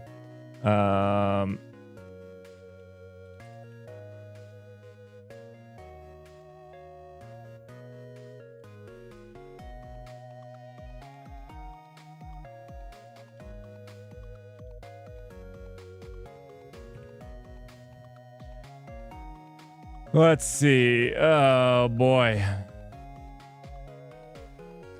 I don't have 11th key. That's the problem. There is no 11th key on this keyboard. I can't do it. I can't do it. Wait. Maybe if I actually set this up, it might be this. Nope. It's not that. Which took me all the way to the bottom. I don't know if I have F11 on this keyboard. If I do, I don't know where it is.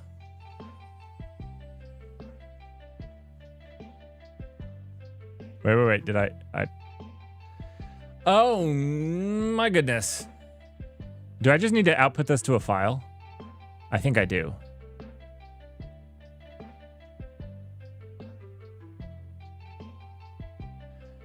Is there a better way to view this in the terminal? I've never, I could like pipe it into less or something.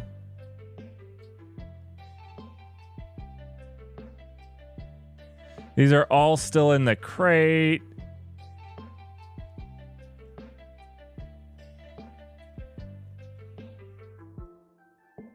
I feel like I'm almost there. I don't want to stop right now because I'm almost there. But oh, it actually goes above. Oh my gosh. Okay. Okay. This is terrifying. So let's do this again.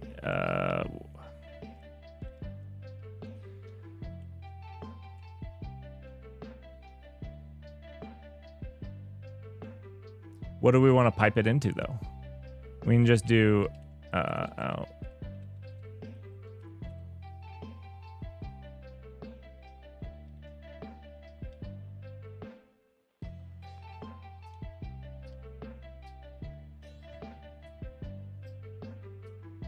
Log.lol.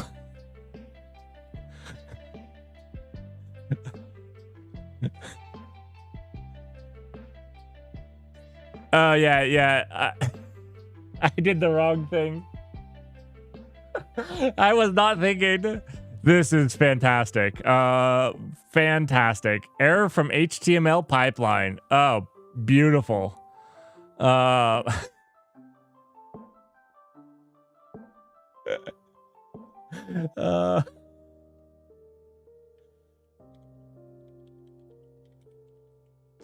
Okay.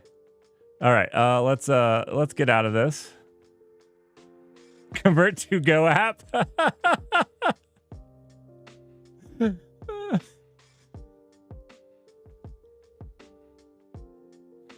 Yeah, the escape sequences are interesting.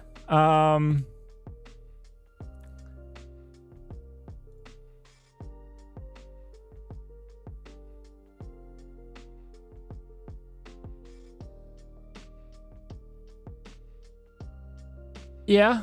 Let's try something a little bit different. Let's just do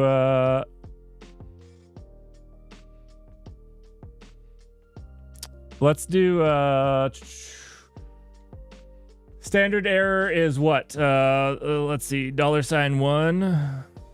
I don't know why I did. Oh, I did insert. Right, something like that.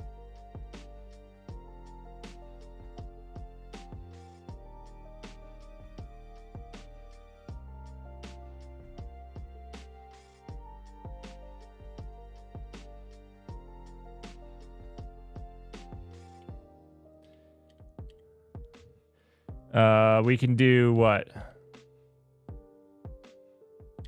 Not I2. Is it 2?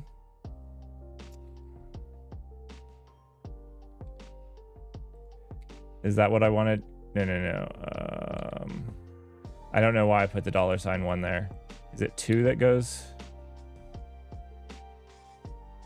I think that's right. I just deleted it.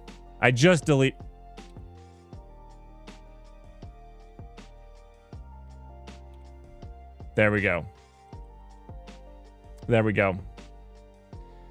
Can't find crate for core.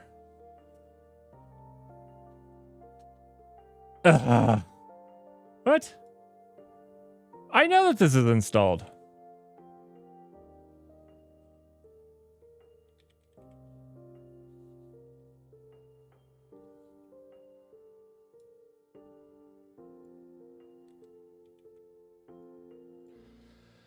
Okay, well, we'll just try installing it.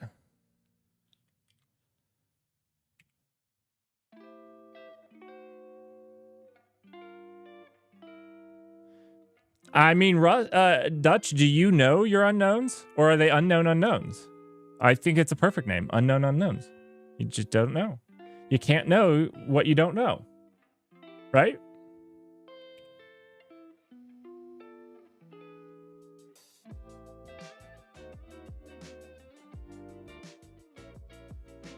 It's unknown.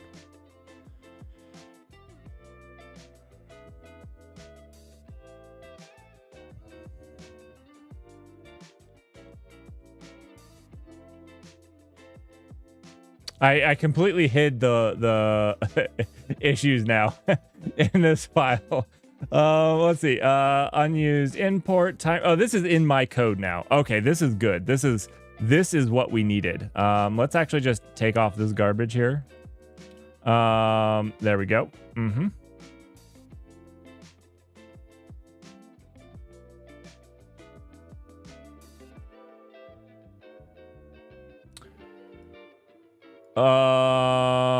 That is what we bound to over here, isn't it?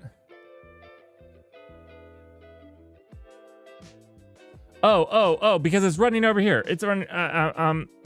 It's supposed to run here. Okay. We're probably golden to run over here now.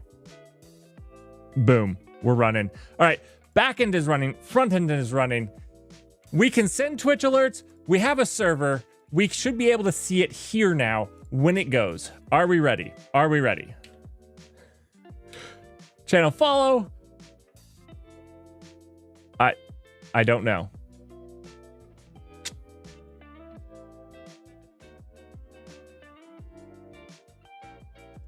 Did not work. Is this connected to the right place though? Localhost 9050. That is. Thanks for the follow. That's working. Thank you, Monta. This is looking at our local one. So let's see. We got the channel follow. It went to the back end. I don't see it coming to the front end. But what we really need to do is do our local host here. Local host. What was it? 9050? Who picked these? 9050. Okay. Now we can inspect this. Yeah. Bring up some logging in this glorious Edge browser. Best debugging browser out there.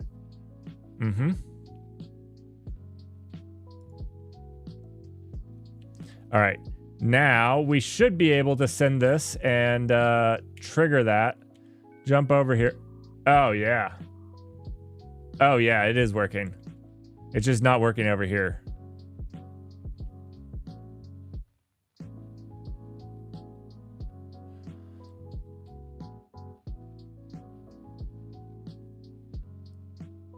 Okay, I mean, I say working. It's garbage, but it has our picture in it, which is kind of cool. We need to make that picture. We need to make this better. We want the text in the dark background. In it. So we're going to have to work on that. We're going to have to work on that. Cover was not the right. We picked cover. We picked wrong. I think chat told me to do it. I'm pretty sure chat said to do that. So you guys picked wrong, actually. I was saying cover was not the right one. And you guys were like, no, definitely cover. Fit? I don't even know what goes in here as a thing. That definitely not fit. Fit was a worse choice. Fit was a worse choice.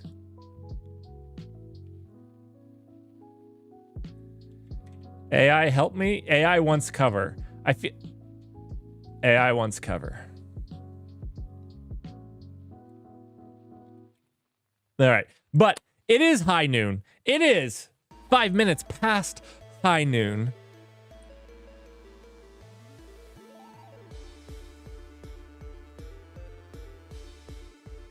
So I'm going to make a cup of coffee. Then we're going to jump into the Rust class.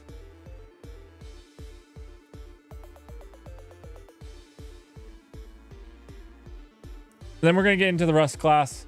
Then we're going to get into the Kubernetes class. And, ooh, thank you, Cat Muffin. Thanks for reminding me about the stream title, because I forgot last time. I'm going to go ahead and update it right now. I'm going to update it right now. Okay, so we're going to learn. What's a good title? Learn Rust Live?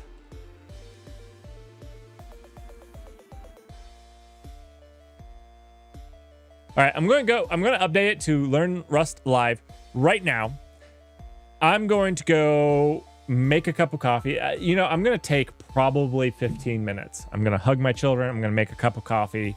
I'm going to be right back in 15 minutes. So like, that's not right back. That's like soonish back. I should have stopped 15 minutes so we could have started right at high noon. next week. That's what I'm doing. This week we're just going to be like, be right back. And I'm going to hope that a new person that sees this sees it in like 5 to 10 minutes. So I'll put like 5 minutes here. Not a lie. This is for the person that didn't hear this, that joins while I'm in the be right back. No, that's too big. That was too big. There we go. 15 minutes. That's right. Okay. So I'm going to take a really quick break, make a cup of coffee, and then we'll get right into the live learning. And while we're talking, this is the last Sunday of news. Then we're going to Fridays at lunch. Fridays at lunch at noon.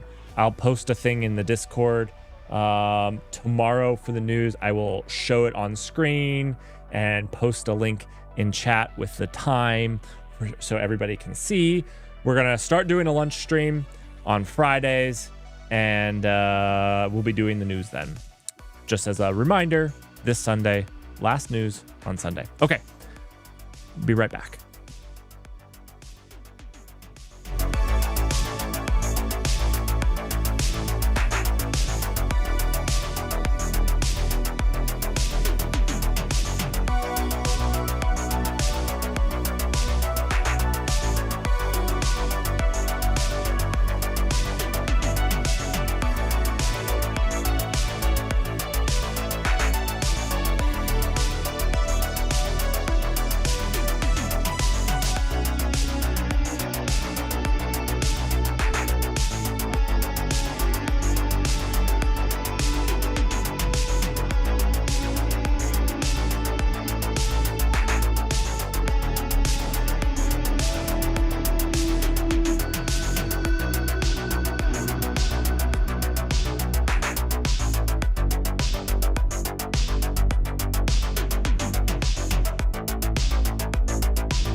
I didn't unmute, but I'm unmuted now. Okay, so what I was going to say is in 12 minutes, Twitch is going to force me to run an ad. So what I'm going to do is I'm going to start setting up for it, and I'm going to run an ad while I do that, just to get that out of the way before we actually start. I'm just going to set up everything here. So, yep, I'm going to run an ad. Thanks, everybody, for joining. We're going to start our Rust thing right after the ad. I know that it's going to be about 25 minutes late. I apologize. That was my skill issue. I was having a skill issue getting this many windows to work in unison. It's true. But we're on track now. We're on track. And we will start our Rust application workshop right after these ads. Right after these ads. All right. See you guys.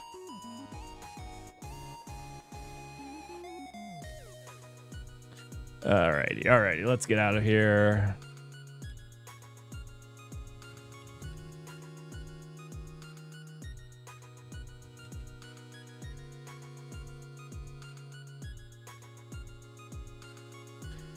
Live learning code. Yep.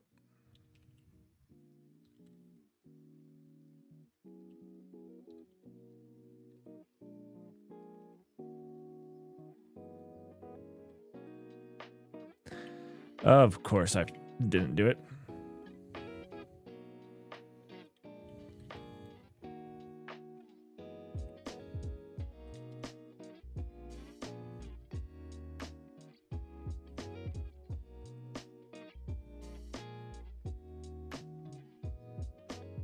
Alrighty.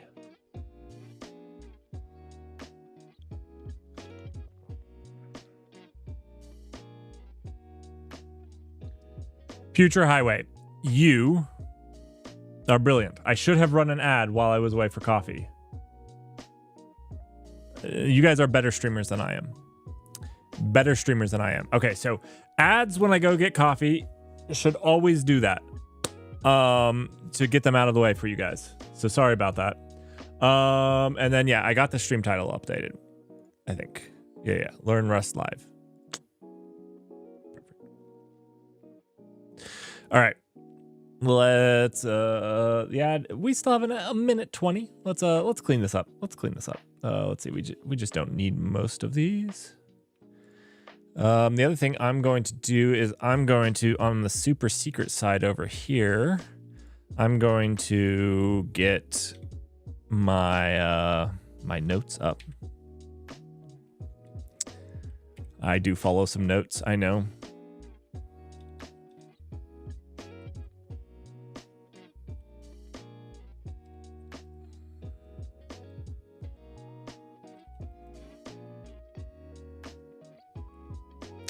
We don't follow through them perfectly.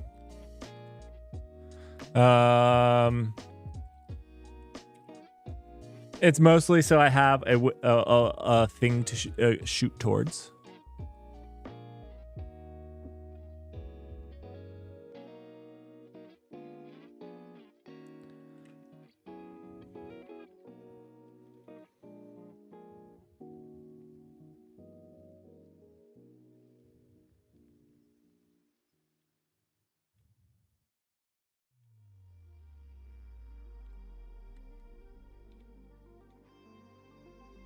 All right.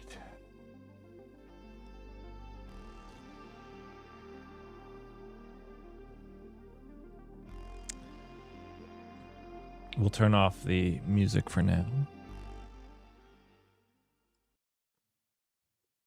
How's everyone doing? All right, so let's get into it. Last week, we figured out how to share some state in a, I'm going to say we learned to share state in an Axum web application, but we learned more than that because this Arc Mutex is a way to share state across different threads. Now, there's different ways of doing this, and this is specifically how we did this. but for Axum, but there's a lot of ways to do this. So we shared a list of to-dos. So we built a list of to-dos, and we basically made these two endpoints where you could make a new to-do and you could get all of the to-dos that are there. Now, one thing that we need to do is a couple of things. So the first thing is, right now, this is a list, and we let the user define the ID, and you can have more than one ID.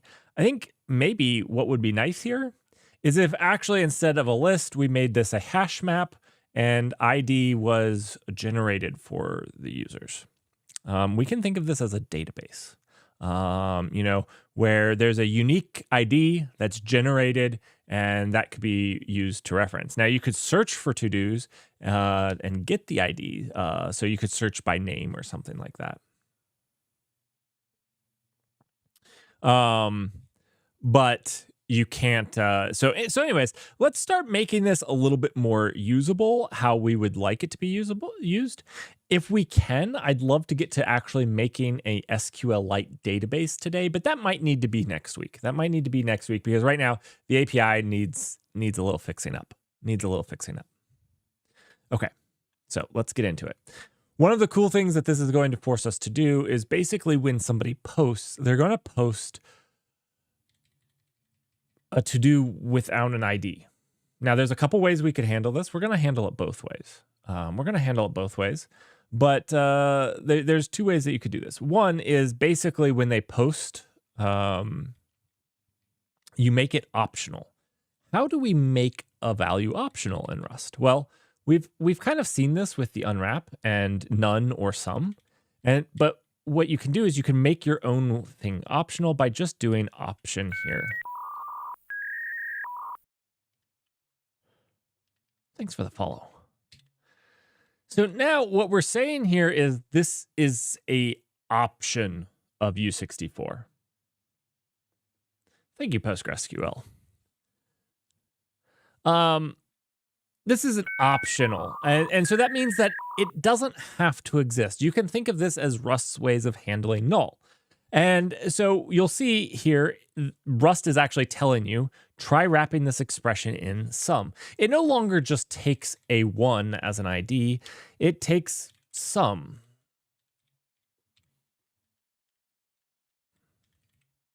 All right, so this is a actual one. And this, if we didn't want anything here, would just be none.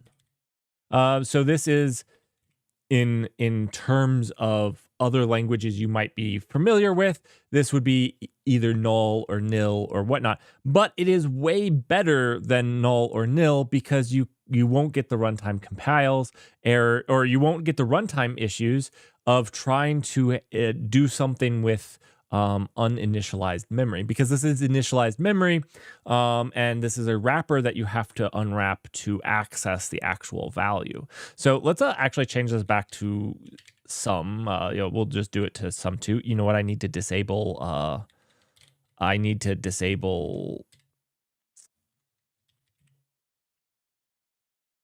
Copilot. Okay. Cool beans. So this is our some. We've now made this value optional, whether it exists in to do or not. So cool. Let's keep looking here. So I think this will now build. I think we're good now. And now what this does is when we need a way to create new to-dos, but we also need a way to update to-dos. To keep this simple, the way that we're going to do it basically is if they in the post, if they post with a ID, it will assume that it's an update. And if they post without an ID, we'll assume that it's a create. There's many ways to do this. This is just how we're going to handle it here. We're going to put a little bit of logic there to say if this value is some or if it's none. If it's some, it's an update. If it's none, it's not. Okay, so the other thing that we're going to do here, I think I think the other thing that we're going to do to make this a little bit easier, we could keep these in this list. Right now, they're just in a vector. You can think of that as a list. I don't know what it's called in other languages, but yeah, it's an array. It's an array of these things. But we could change this. Instead of being a vector, we could make this a hash map.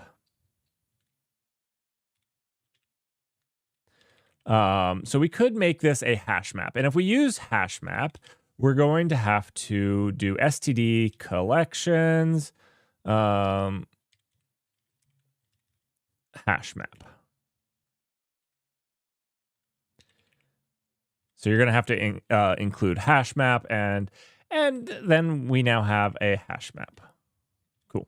But as we can see here, we have an error that says that it takes 2 generic arguments, because we have that it's a to-do, but hash map requires 2 things, a key and a value. So our key is just going to be the ID, which is just a U64. So our key is going to be just a U64. And this is going to make looking up values much easier as we go along, because again, we could just iterate over a vector, but that seems like a lot of work.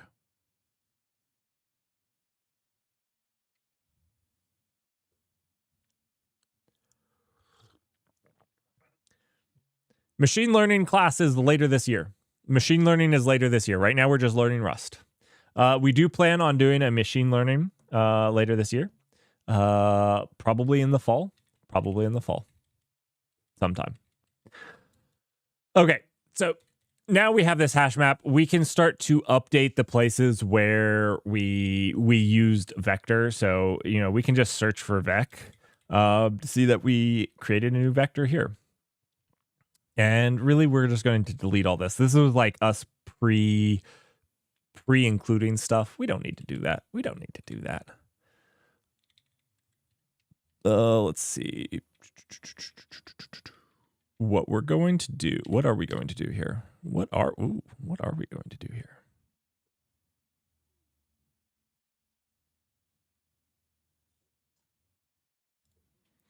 Let's do this. Let's create. I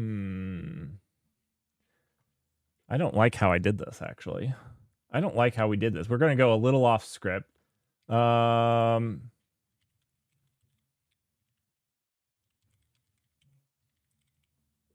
going to go a little off script here, because I'm not a big fan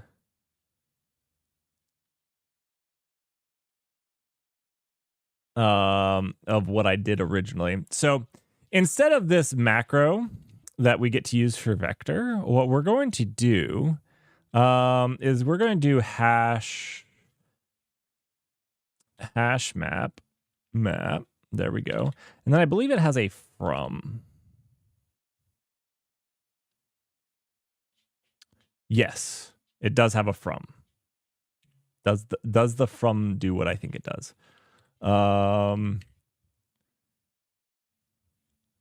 So I think we should be able to do from, and then we should be able to do something like this. Mismatch closing delimiter. Do we have a mismatch closing delimiter? 1 second. Let's check these out. Yeah, we don't have a one for the arc now. But is not satisfied. Maybe what I'm doing is not correct, because what I did originally, I don't actually like. Okay. So let's look at this. The trait bound hash map from to do is not satisfied. The trait from, oh, this is not a pretty one.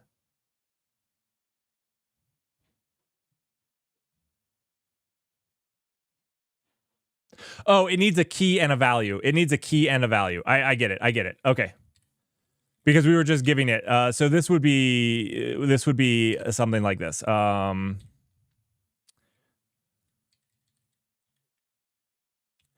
Right.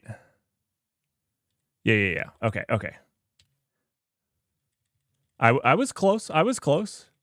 This is why you don't go off script.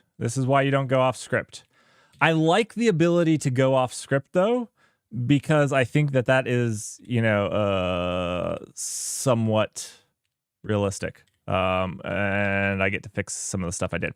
All right, so we're giving it the key and the value here. And you know what, really? I know that we're still holding the ID in here, and that's because I want you guys to see that. I want you to see the sum and none. I realize that we could get rid of this because we're carrying it in two places. I get it. I see. I understand. We're still going to leave it here for right now, though. And there's actually a better reason in the future because we're moving to a database. So in the future, we won't have a hash map at all. This is, we're learning step by step. Thanks, Future Highway. Yeah, I needed the keys. You're 100% right. I needed the keys. All right. So now we've switched this to a hash map and, everything's starting to move along. The nice part is everywhere that we use this to-do state has already been switched to a hash map because we did this. So every single place down here, you're going to see has already been switched because we've used to-do, And now you're going to see no method name to vec for struct hash map. So basically this is saying like we can't get the hash map to convert to a JSON. This was kind of expected because, okay, so we're not doing a vec anymore. We're doing a hash map. But hash map of to-dos, it's probably not that great. We probably want to convert a hash map. We probably still want to return a vector, right? Like that would be the idea, is to convert that hash map into just a list. Because if we're just asking for all of them, which get to-dos is getting all of them, we probably want to get that whole thing. We probably want to get that whole thing. So we probably want to actually leave this as a vec. But then we have this problem. We have this as a hash map, right? So what we're going to have to do is we're going to have to collect all of the things in the map. So what we can do is we'll just do this as another line here. And we'll say, actually, can we do it? Can we do it on this line? We might be able to do it on this line. So we'll do collect. Wait. No. Not collect. We'll do values because we have a hash map. Values. That's not how you spell values. Values. Collect, right? Collect. Yeah. So we're going to collect all of these values into a vector. Like this.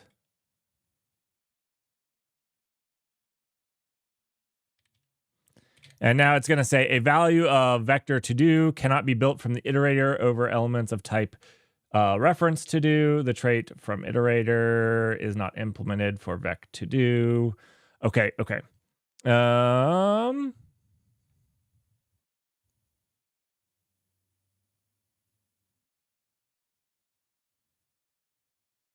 Wait. Why did we get this? This is why you don't go off script.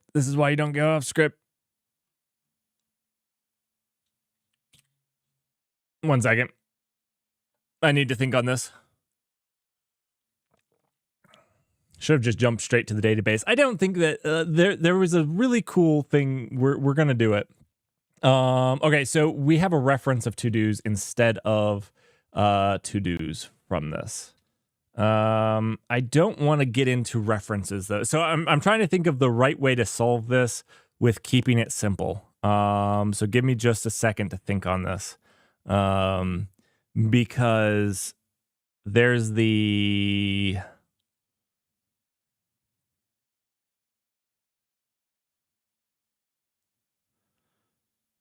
Oh, I've coded myself into a hole, haven't I? I've coded myself into a hole, haven't I?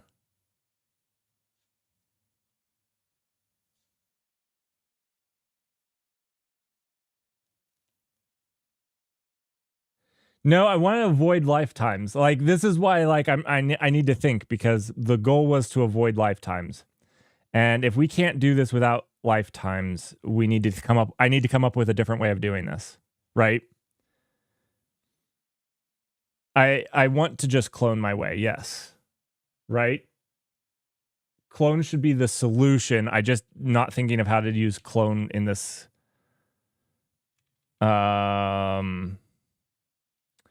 Right. I'll need to do like into an iterator and map it and clone in the map, right? Is that what I need to do? Like, that seems stupid. So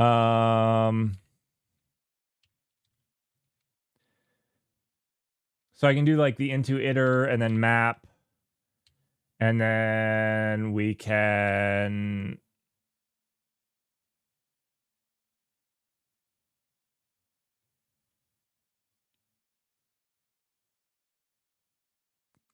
Can you really do that? Can you do cloned? I've never done this before. Let's try it. All right. Did not know. So like I said, live learning, I'm learning something new. And this is a really good point. So we had a lifetime issue. Let's go back to this. This is a lifetime issue.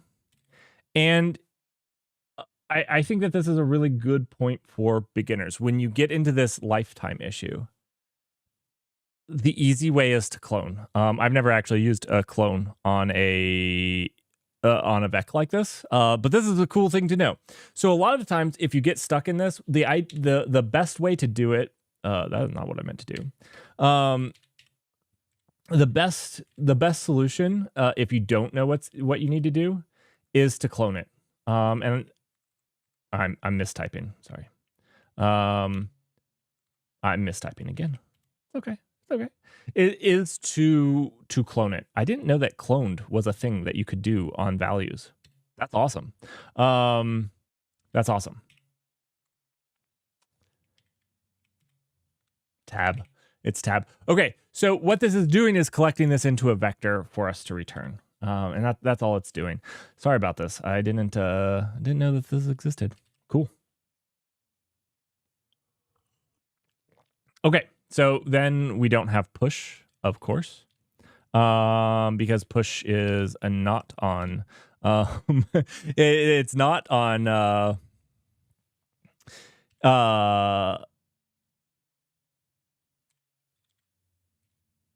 hash map. So we'll just update that to insert. And then we need to actually, this is where we get to handle the none or some, right? So what we can do here, and when we switch to a database, this is a little bit better, but this will be a cool thing. We have our to do here, our payload, our one. I don't know. So what we're going to do is we're going to do a match on payload. All right. So we're going to match on payload, and what we can do here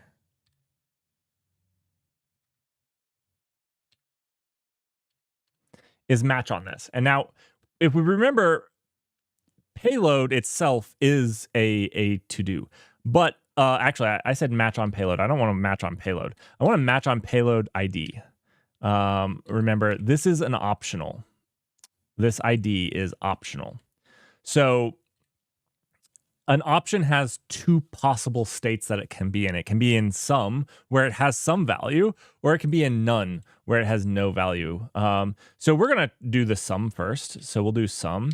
And now we want to give this the variable that's inside of it a name when we unwrap it. So we're just going to say ID. That's just the name that we're doing. And then we're going to do this beautiful fat arrow.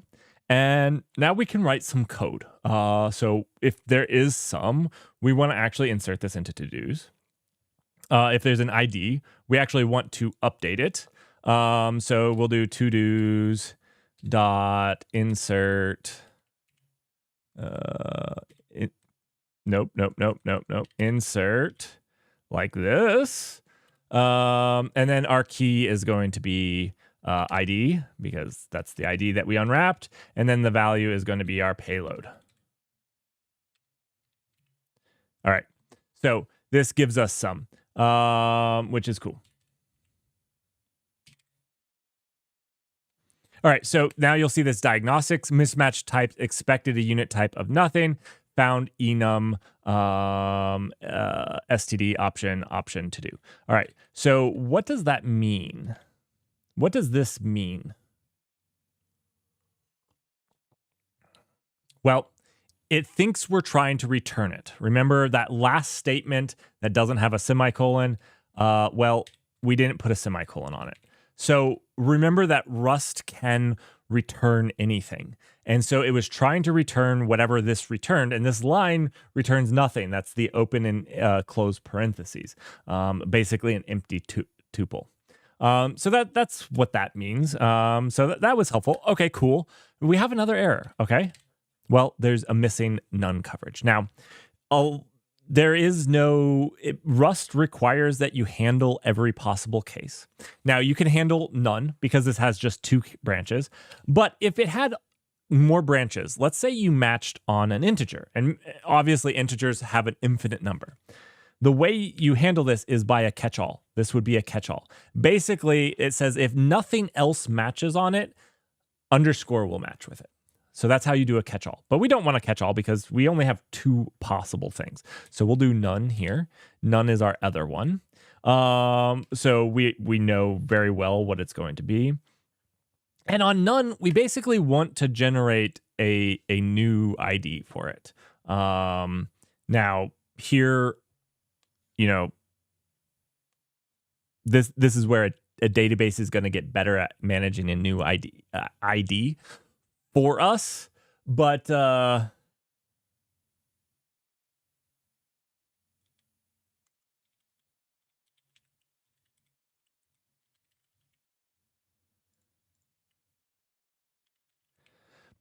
So on this, we just want to insert it in there, but we need to generate a new ID for it.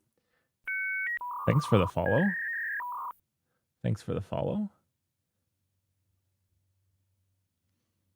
So we're gonna basically just count all of the values that we have, and so we're gonna need a multi-line one here. So basically, we need to do more than one. This is only one line. So if you want to make a multi-line in here, all you've got to do is you do your open and close parentheses, and now you can write your code in here. So now we can just write how many ever lines we want to write in here, and we can do our multi-line. So let's get how many to-dos we have and just make the ID the count plus 1. That's what we'll do.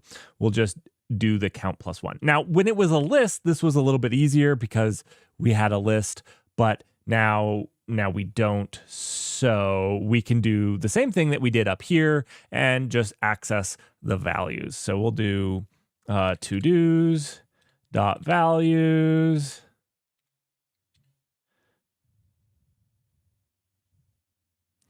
Actually, is there an easier way to do this? I was just going to do a count on them. Maybe not the most performant way of doing this. Let's just do this though. Let ID let ID equal this.